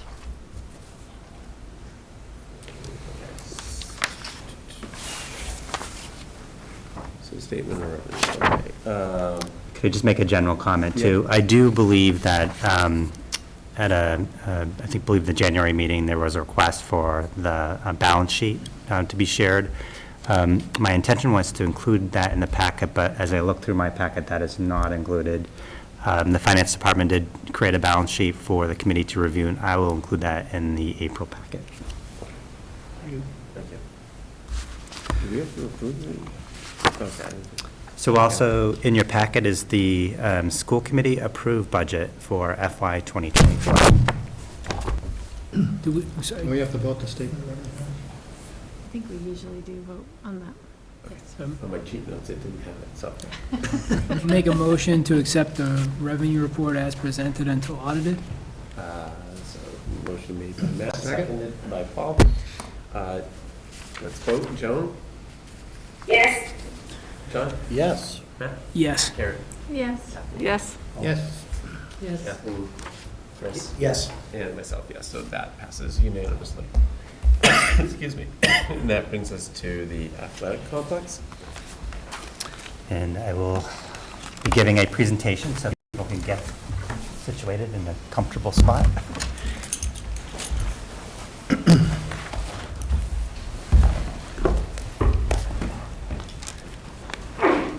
Bless you.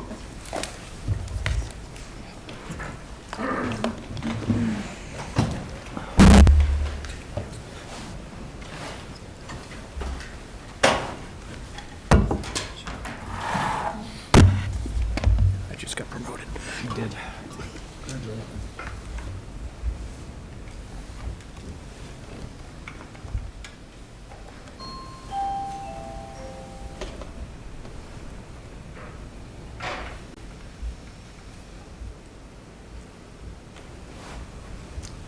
So I am pleased to present to you this evening the culminating presentation of the athletic complex building project before the committee's vote on whether it approves the project. So a little more than a year ago, the Regional School Committee voted to establish an Algonquin Regional High School Athletic Complex Project Building Committee to identify the scope of work, communicate with the community at large, and bring a project proposal for the school committee to a vote. After a tremendous amount of work and in partnership with Gale Associates, I'm pleased to share the proposal with you this evening. I also want to thank the Building Project Committee for its hard work and dedication, specifically the co-chairs, Mr. Paul Desmond and Mr. David Roman. They've done a tremendous amount of work championing and doing work behind the scenes. The plans to upgrade the Algonquin campus, athletic campus, began in 2013 when the Algonquin Athletic Booster Club contracted with Gale Associates to conduct an athletic campus evaluation of the track and feasibility study. At that time, there was not a willingness of the district to move forward with a project. Since then, the district has made ongoing investments in maintaining the facility through its operational budget. I would characterize these investments as short-term solutions to attempt to maintain the integrity of the facility. In 2019, 2020, the district, in partnership with the boosters, re-engaged Gale Associates in a master's plan update. And in 2022, the building committee was formed, and the district continued partnering with Gale Associates to engineer, design, permit, finalize, document, and award the bids. So why is the project necessary? The current facility is beyond its useful life, and there are safety issues as a result. The stadium field was not renovated when the school was renovated in 2004. It was only top-seeded, and currently the soil is heavily compacted, and because it's a grass field, the need to rest the field precludes many of our community groups from using the field. The track was reconstructed in 1994, and it was top surface recoated in 2009. And we've had a number of heavy patching and repairing. And as you can see in the picture, a lot of ponding and puddling when it rains. It also does not meet MIA standards for hosting track meets. The tennis courts were installed in 2004. We've experienced significant cracking. They cannot be patched effectively. They have been resurfaced once already. In terms of the multi-purpose field, the soil is also heavily compacted. And again, there's a requirement to rest the field because it is a grass field, which precludes many of our youth and recreation sporting teams to have access to that field. In terms of health and safety, the grandstand and access to the press box is not ADA compliant. The amenities building, restrooms are not ADA compliant, and the lighting is insufficient and does not meet the new safety standards. The proposed scope of work is to replace the track, replace the stadium field with turf, add a turf multipurpose field, upgrade the grandstand with ADA compliant seating, add stadium lights with LED, upgrade the tennis courts, also add a basketball court and 3 pickleball courts, upgrade the amenities building, adding ADA compliant restrooms, adding an amphitheater, and a lacrosse wall. And here's a visual representation that I know the committee has seen many times, but for the community's sake. And we have the 6-lane track, we have the upgraded stadium, the turf field, we have a lacrosse wall. We have the second multi-purpose field. The amenities building will retain its current footprint, but the interior will be upgraded. We have the amphitheater, and we have the tennis courts. So 2 of the tennis courts will become a basketball court and 3 pickleball courts. So in terms of the tennis courts, this is also a potential partnership with the Southborough CPC. So again, we'll move from 9 to 7 tennis courts, and 2 of the courts will become 3 pickleball courts and a basketball court. And this was based on community feedback. This is an example of an amphitheater that we're hoping to add to this project. And this is just an example to give you a sense of what it will look like. So we truly believe this is a community asset and a community investment. Who will benefit from this project? We believe that first and foremost, our students at Algonquin Regional High School will benefit. Our student athletes will have modern facilities. They'll have increased access to the fields as a result of not having to rest the fields like a grass field. And we believe there'll be increased safety. This athletic complex will also be used by our physical education classes. I know that when Principal Bevan presented to the students, there was a lot of excitement about the pickleball courts. The residents, we also think the residents will benefit from the track, running and walking, the tennis and pickleball courts, the basketball courts. We think that it's a great benefit to the performing artists, musicians, and community groups. And again, additional field time will be available to Northborough and Southborough Recreation, as well as Northborough and Southborough youth sports participants and organizations. In terms of the process for approving this project, I think because we are a regional organization, the approval process is a bit unique. The first step in the process is really for the school committee to vote to appropriate. So that is this evening vote before you. And it requires 2/3 of the regional school committee members to approve. So 7 out of 10 of the regional school committee members will need to approve this project for it to go forward.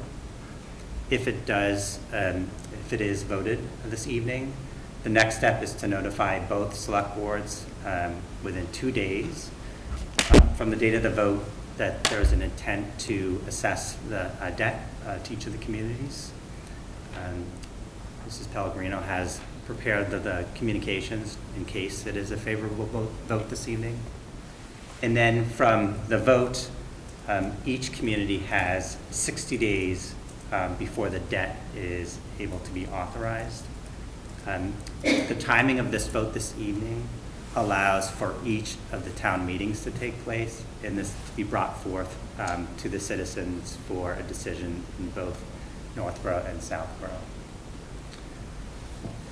And at that point, if it is approved in each of the communities, that will authorize the regional school committee to incur the debt. So in terms of the overall project costs, so the overall project cost is $7,960,393, and you can see the breakout. And then in terms of how that project cost gets distributed to the two communities is based on the regional agreement and based on enrollment. So you can see Northborough's portion of the project cost is 62.33%, or $4,961,713. And Southborough's portion is 37.67%, or $2,998,680. In terms of the planned project financing, so it is the intention of the regional district to issue a 15-year bond, which will be held by the regional district. It's important to note that in FY24, there'll be no additional tax impact due to the athletic complex project on the taxpayers. And the district plans to issue bond anticipation notes beginning in FY 2025. One of the important strategies and timing pieces that we've had a lot of conversation as an athletic complex project committee is that we do know that the renovation debt that began in 2004 will fall off in 2027. So we looked at different ways to try to time the debt falling off with the potential of this new debt assessment coming on, and not having a lot of overlap in terms of the years that taxpayers would experience. So we would issue bond anticipation notes in 25 and 26, and this would allow us some flexibility on the timing of the bond issuance. And in FY25 and FY26, the ARHS renovation project debt assessment will be still in the books, and the athletic complex project interest only. In FY27, the ARHS renovation project debt concludes, so we'll have paid off that responsibility. And FY27 is the only year where the renovation project debt assessment and the athletic complex project principal and interest have 1 year of overlap. Moving forward, for the remainder of the athletic complex project principal and interest will be through 28 to 2030. So what are the potential impact to a citizen? So using the average value home in Northborough and Southborough, we created this table. So in FY24, the row, you'll see that in Northborough, the ARHS 2004 renovation cost to the average taxpayer is $93. In FY24, you'll see there's zero tax impact to the average taxpayer. So the annual total is $93 or $7.75. And you can see the parallel impact to the community of Southborough. So it's $104, zero for the athletic complex annually, $104 total, $8.67. Then you'll see in FY25 and FY26, we add the interest payment to the average taxpayer. So it goes from $92 to $127 in FY25, $92 to $139 in FY26 in Northborough, and then you'll see the comparison in Southborough. In FY27 is where there is an overlap in debt assessments, principal and interest from the 2004 renovation project and the athletic complex.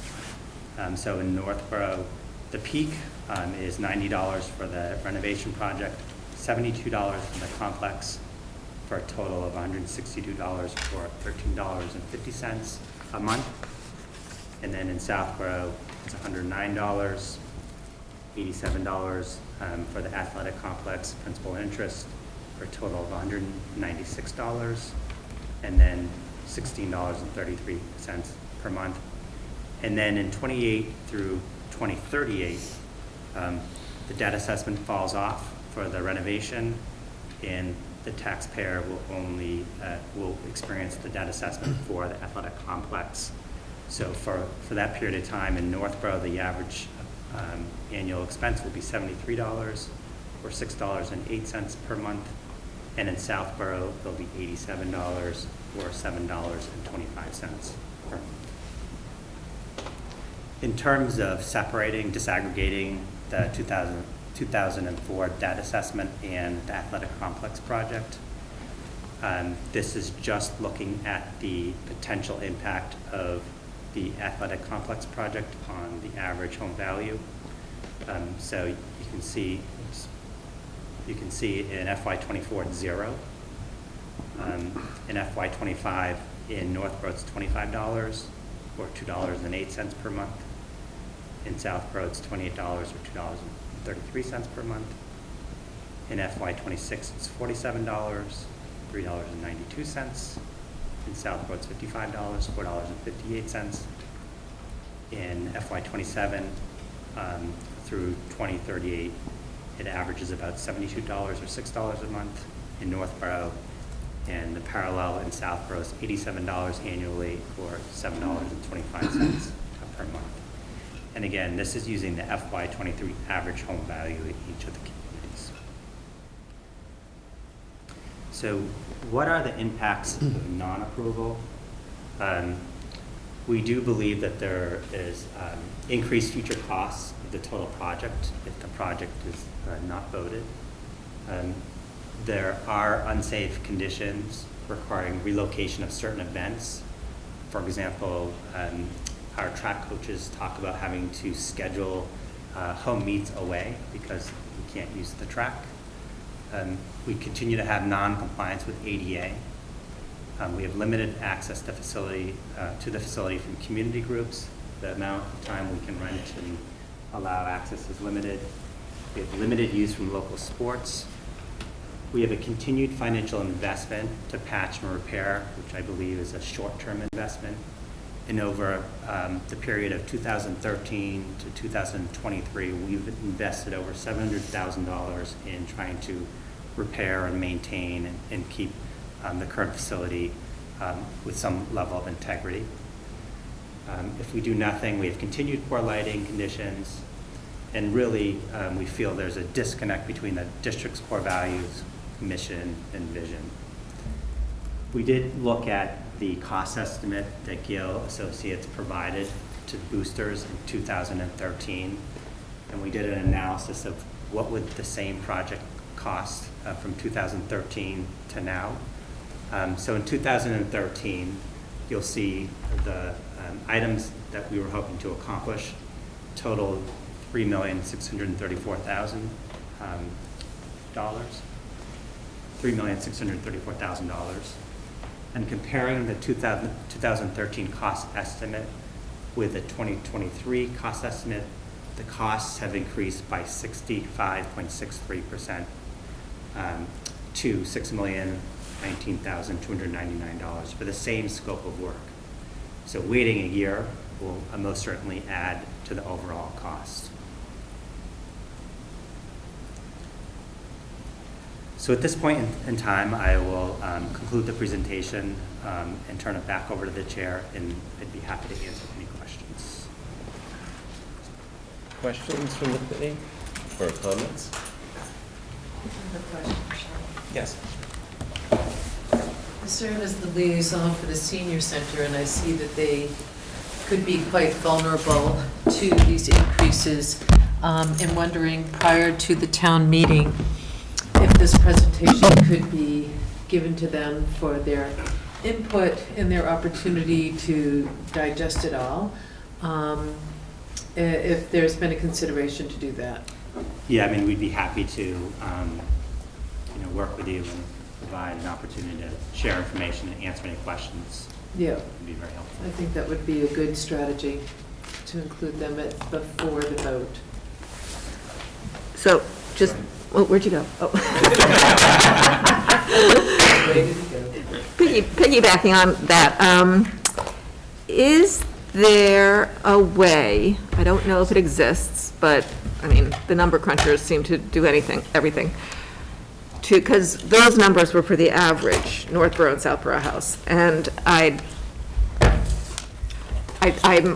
thinking that the reason that the seniors would be so concerned about this is because of the impact, because those look like big numbers. But I'm wondering if the number crunchers can figure out, I don't know if they can, but it would be good to figure out what the impact on that segment would be, because we should be able to, I mean, the assessor's office probably has this, and it might take a little bit of work, but it might be well worth the effort to figure out what the average senior, their impact would be. You might get a little bit more of a acceptance from them. Your assumption being that the average senior's value of the property is less than the average that was put out? Yeah, anecdotally. I mean, I have no knowledge of that. I just, driving around, I look who's in the big houses. And it's typically large families. It's not the seniors. So Great idea. I think it might be helpful. Yeah, we can definitely work with the town offices and see if we can do some calculations and scenarios. And I think in general, we'd be happy to try to run some scenarios for any citizen who has an interest in what the impact would be for an individual citizen. Out of curiosity, I've never noticed this, but I think it's evident in any of the presentations. While you talk about the values of the homes, is there any sort of discussion about the value of the school in the system and the value on the home property? So this $87 a month, or this average investment that you're looking at from a tax perspective, is only going to improve the attractiveness of both communities and increase the values. Perhaps the seniors don't have properties, they don't own them, but then they're not paying taxes, so I'm not really quite sure. So I mean, something to think about as another twist in the communication. Don't know what the numbers might be, but. I did work with a superintendent many years ago, and he came up with a slogan: the most expensive room in your house is not in your house, and that is the school. And the school has a direct impact on real estate values and attracting people to communities. So I definitely think that this type of project, when people are looking for districts and towns to live in, they do look at the facilities, both the buildings and the athletic facilities, and it does have an impact on property values. Yeah, I mean, I think you might want to consider Yeah. adding that, especially for the senior conversation. I've had multiple conversations with folks that have no longer children in the school systems, and they're saying, why me? Why do I care? I'm like, well, if you own a house, you probably care. And the fact that, pickleball, basketball, tennis, the track, the amphitheater, we're trying to make this kind of a community space where every citizen can take advantage of the potential great asset that we have. I think following up with the seniors, that you see a lot of them walking at McAfee. And they, starting to court them that there are these resources for them here that are safe on a shorter walk than that is from the parking at McAfee. And maybe some even interaction with our athletic groups in support of elders. Just a thought, but it's a good, safe place and a new surface for them to be able to ambulate on. And I also think, one of the conversations that we've had is how do we have this intergenerational Yes. experience for our students and seniors, and, the belief that our seniors in our community can enrich the lives of our students, and conversely, students can enrich the lives of our seniors. And potentially this could be a catalyst for starting those types of relationships. Yeah, sorry, one clarification. Do you represent both Northborough and Southborough seniors? Well, that's interesting, no. So I I'm would just- suggest that you do both. Well, if you're going to present, I think we should, as a regional school Is there committee, a we should, res- there is a senior center, for No, sure. I know there is, but I was wondering if there was somebody from Southborough that had that contact, but, Well, I yeah. mean, you don't have It to be makes there, good but sense. we should make sure that if you're going to You're do one, you covered. should do both. There's a parallel experience. Yeah, good. I just heard you talk about the North, when you're talking about the experience, so it occurred to me that you probably are considering the Southborough one. And to make it attractive for them to come all the way to Northborough, to make that effort. I would do both. I mean, Southborough's more pressing, frankly, because we got town meeting in a little over a week. Northborough's not till end of April, so. Paul, you and Chris were both on the committee. I don't know if you have any other comments you want to add to, I mean, that was a detailed presentation. I mean, I haven't necessarily been able to attend every single one of the athletic complex meetings, but my biggest concern really is, my biggest concern isn't necessarily property values, although I understand that that is a large impact. My concern really is student safety and athlete safety. And when you get out, I know I had come to a community presentation a couple of weeks ago that was put on by the superintendent and Mr. Lavoie. And it was relatively sparsely attended, but there was an invitation to go inspect the facilities. And it's important to stress that it's not because of lack of maintenance that the facilities are what they are. They're aged out. There comes a point where you can't just keep sinking money into your old car and expect it to continue to work. And going out on that track, or looking at that football field and looking at the waves as you look across the football field, looking at the McDonald House, it's pretty evident that we want our students to be in a safe place. And we have a beautiful academic facility, and I think our athletic facility should match the academic facility that we have available to our students. I want to know, certainly, my son is graduating in June, hopefully. And, I would certainly, I want to be able to see Algonquin athletes compete in competitions at Algonquin. And we know that the facility is not in a condition that they are able to do so at all. And practicing here is not necessarily safe. So that's kind of where I stand there, solely from a safety standpoint. It is a community resource. I see people walking the track. I see people walking around, even the driveway that runs the circumference of the building. It is a community resource, and my hope is that our athletic facilities will live up to the reputation of our academic facilities. That's my hope. Anything else? I'll just be brief. I mean, I agree with everything Chris just said. I think that was well put. And my son is a student athlete. My daughter was. He's likewise graduating, so I'll be all done with this. But it just always bothered me. We go to these other towns, and their facilities are just better. I mean, nice turf fields. I may have told this story before, but when my daughter was a freshman, she was on the rugby team. Most of these girls had never played rugby before, and it snowed a lot that year. They never got outside to play before their first game. Went to Lincoln Sudbury and got crushed. Not Lincoln Sudbury, it was Belmont, because they had been outside. They had turf. And, that's fact. That's just what we're up against. And so I agree that, with the district that we have, the facilities should be better. And I go back to something Greg has said in a number of these meetings. We've gotten our money's worth out of our current facilities, so it's time to move on. Maybe last comment before we go.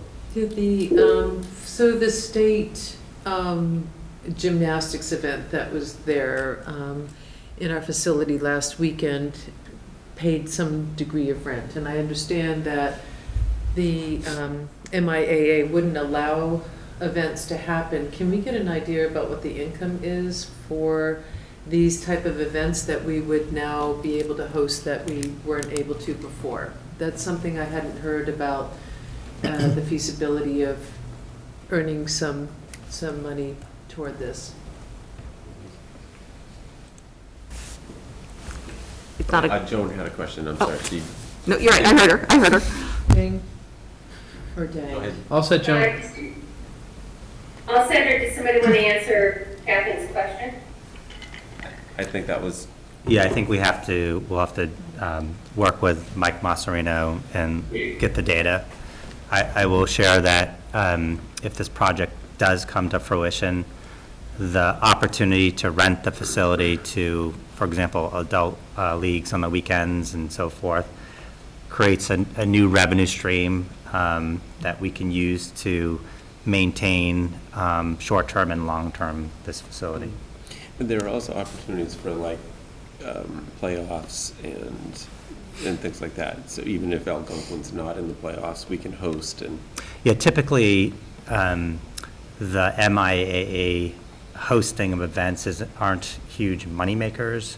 Usually that money goes directly toward MIA, and the district gets a portion. But when able, it's always wonderful to be able to host an event, especially if our student athletes are competing in the events locally. Thanks. Sorry, Greg, who manages that schedule and the opportunity to rent? Whose responsibility is that? In terms of the MIA, or just in. Who has decision rights on that? So there's a facilities rental policy that is managed by the recreational department? No, it's the district. It's actually staff, Sean's staff. Yeah, my administrative assistant manages the facilities rental process, and it would go through my office, and our first priority would be to schedule all of our games and practice, and then the availability after that, which we've not had, I think would unfold from there, and we would potentially. My only concern is if you're doing that and we're talking about making it available to the public and it's always rented out, that kind of defeats. So we should be thoughtful on what the process is if you're going to start having it always full with cars and that aren't even from here. Correct. I mean, yeah, there is some experience, like basketball does that on the weekends and things like that, so. So there is a facilities rental policy. So Sean's office has a role. Mike Gorman, the facilities manager, also has a role. So there is a process in place. However, I agree with you. This is something that we'll need to sit down and walk through the process and think about the advantages and disadvantages and potential unintended impacts of renting. Right, and on the basketball, it's largely benefiting the Northborough basketball leagues. So as we should be thoughtful in that if we're starting to rent it out to There's non-Northborough AAU South. tournaments too, which aren't that, so they get complicated, but it'll just complicate it even more. Joan, sorry. Oh, that's okay, thank you. I would just like to make a couple of comments that are some background information and then also a question for Greg. So the background information I'd like to share is just to highlight some of the things that Greg sent to us in a memo on March the 3rd, and that was concerning the Northborough Planning Board. I was able to attend virtually the January 3rd meeting. Most of their meetings are virtually. They had one on January 3rd, and at that one, the Associates was there along with the planning board and the town inspector, building inspector. And I was very impressed by the Associates and the demeanor and the commitment to this project, and even the give and take between listening to the questions from the planning board. Some of them consisted of, well, we really like that garden entrance, the main entrance we come in. What were you planning to do with that? What about some of those bricks? Are they going to be replaced? What is the grounds going to look like coming in? Another one was the truck traffic. Is this going to happen during the school day? And they said most of this, if it goes through, would happen in the summer.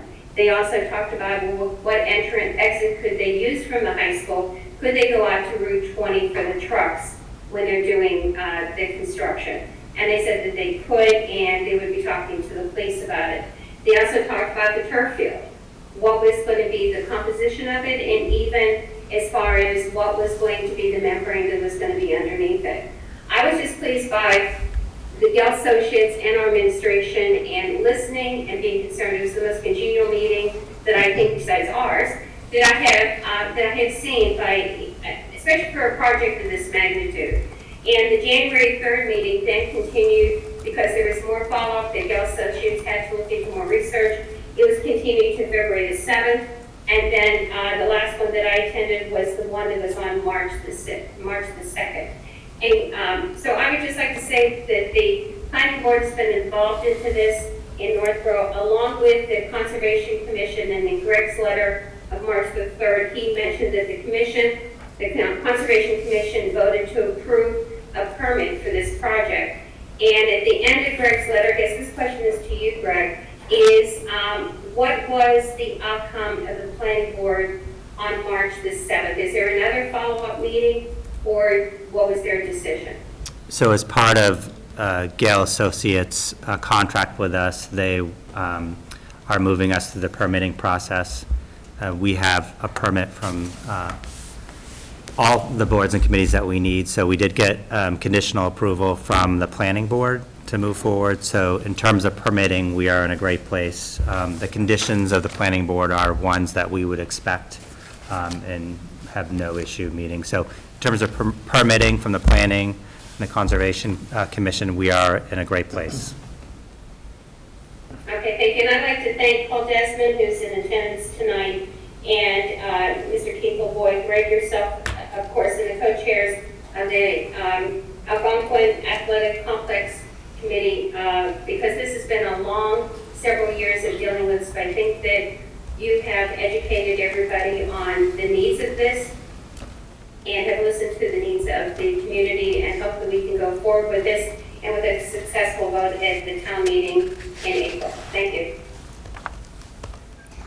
I think there was one more comment. More questions. So I suspect, at least in Southborough, that there's going to be a contingent of town meeting members that remember the days when we talked about getting this done through fundraising. And, and they've been to other fields, and they've seen Dunkin' Donuts field here, and they've seen, Amazon field there. I mean, I'm making this stuff up, but, so there may be some pushback in terms of, why do we have to pay for this? Why can't we get big corporate sponsors like the other schools? And so I'm just wondering hone your response to that, Mr. Martineau.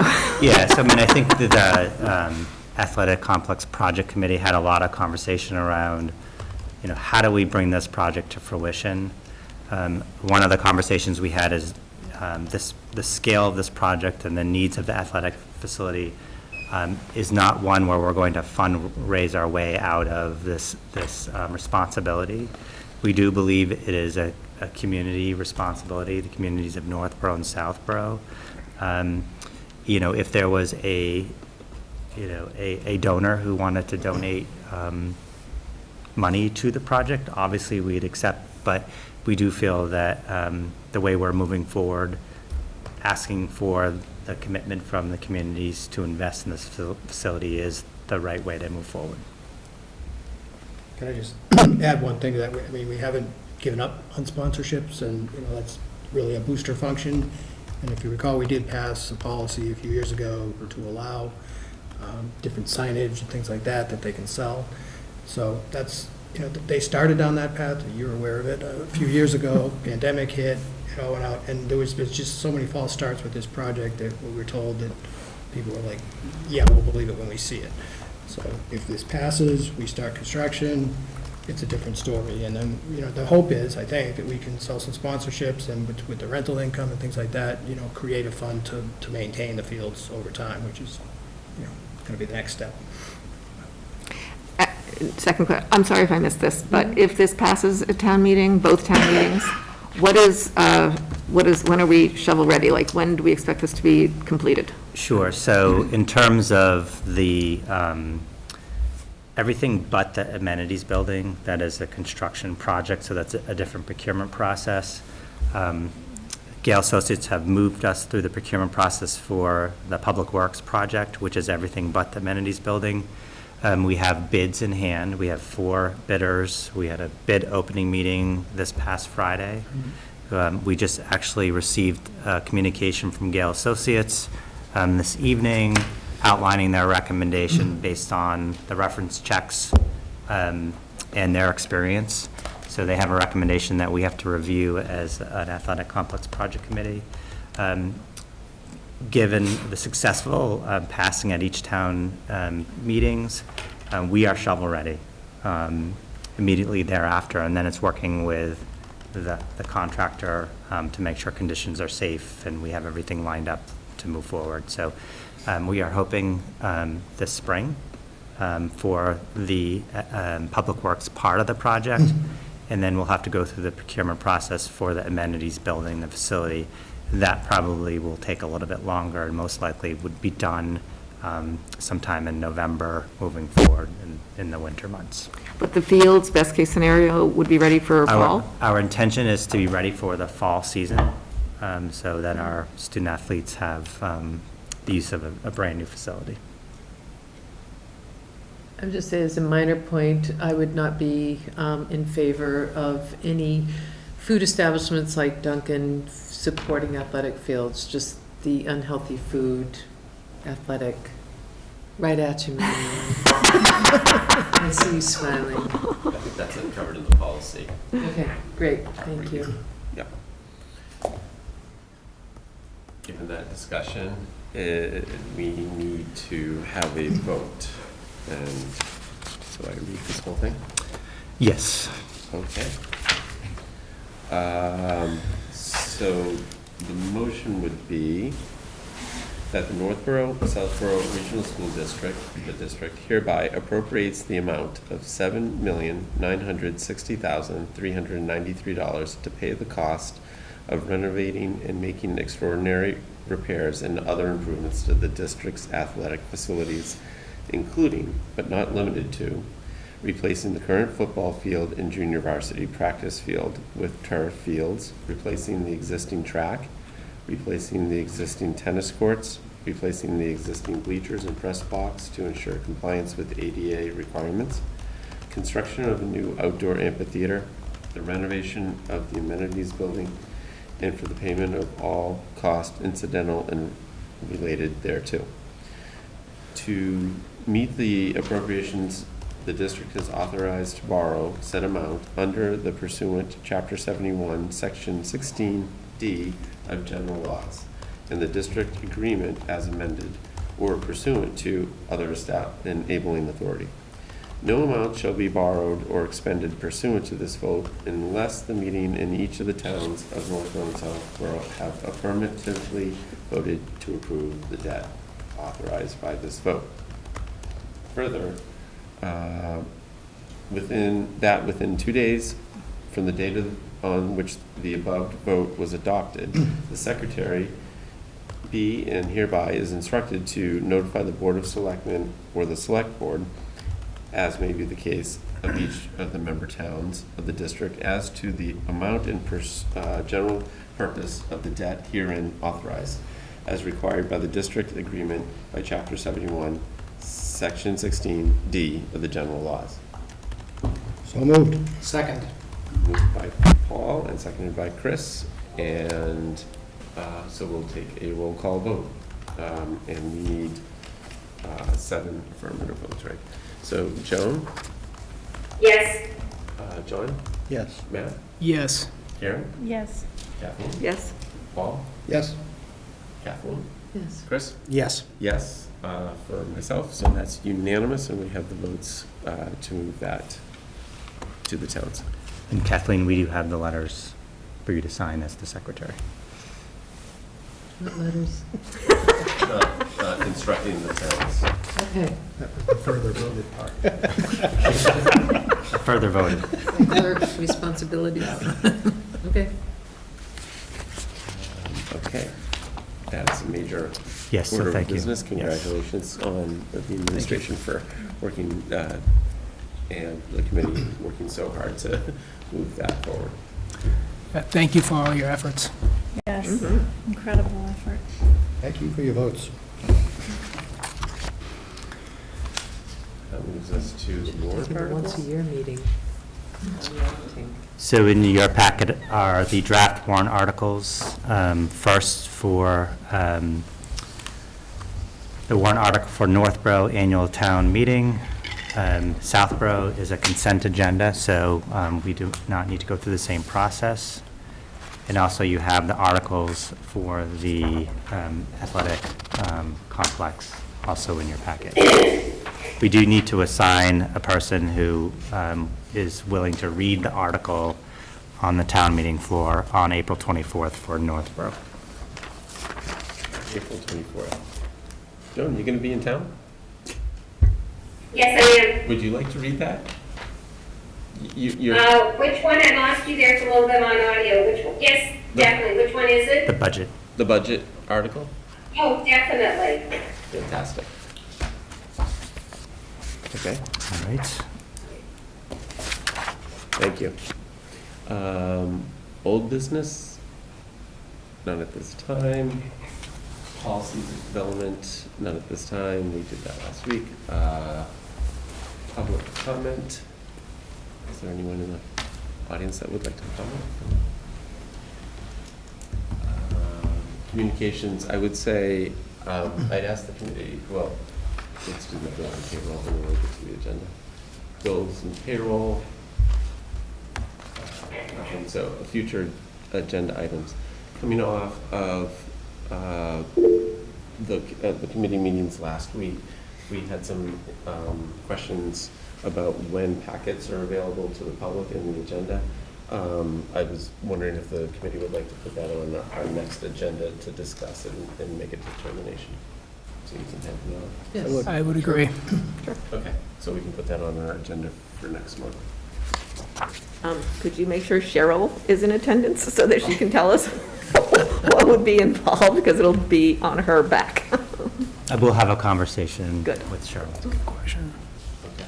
I'm not sure I'll invite her to the meeting. I don't think she'd appreciate that, but I will get her input. We just want to see her because we love her. And so for next meeting, we have the audit, the reappoint of district treasurer, school choice discussion, and town meeting recaps. Anything else? Just a question. So I heard this article on NPR about how journalists, like, we're losing like 24 journalistic, magazines and newspapers in Massachusetts a year or a month or something like that. Anyhow, ridiculous.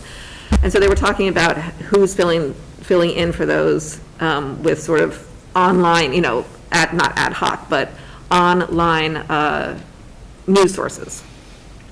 And the thing I thought was interesting is there was a whole discussion about, you want to know what's going on in your community? Yes, everyone does.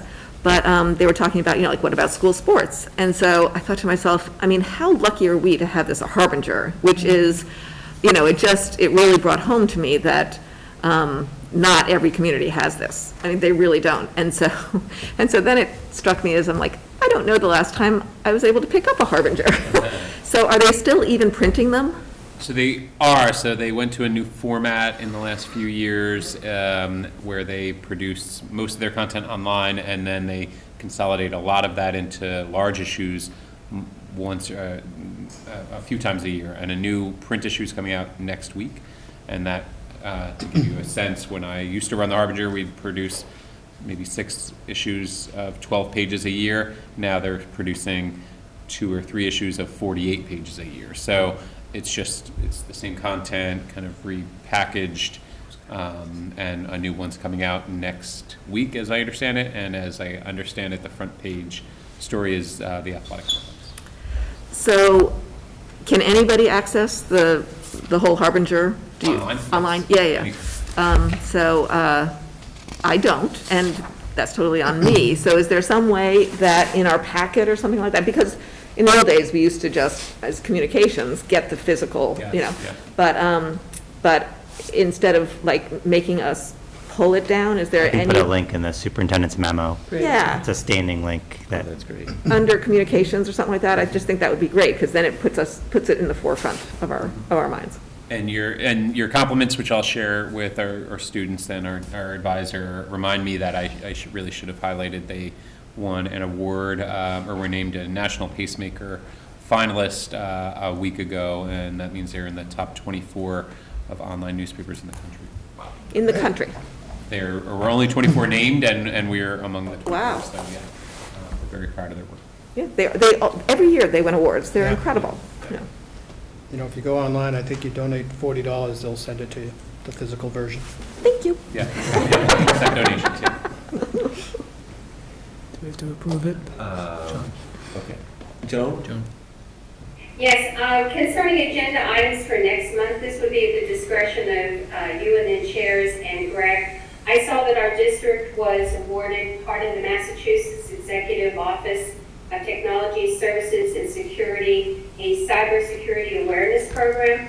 And I don't know if that is something that can be brought up in an open session or executive, but I think this was a grant maybe that we were awarded, and I would just like to get more information on that. I think it would be very beneficial to all school committee members, maybe regional meeting or combined. But it's up to the discretion of you, Sean, and of course, Greg. Thank you. Yep, we can add that. Yep. Okay, anything else? Okay, so no other items? Need a motion to adjourn? So moved. Second. And second by Kathleen. Last vote of the night, Joan? Yes. John? Yes. Matt? Yes. Karen? Yes. Kathleen? Yes. Paul? Yes. Kathleen? Yes. Chris? Yes. We are adjourned with another yes.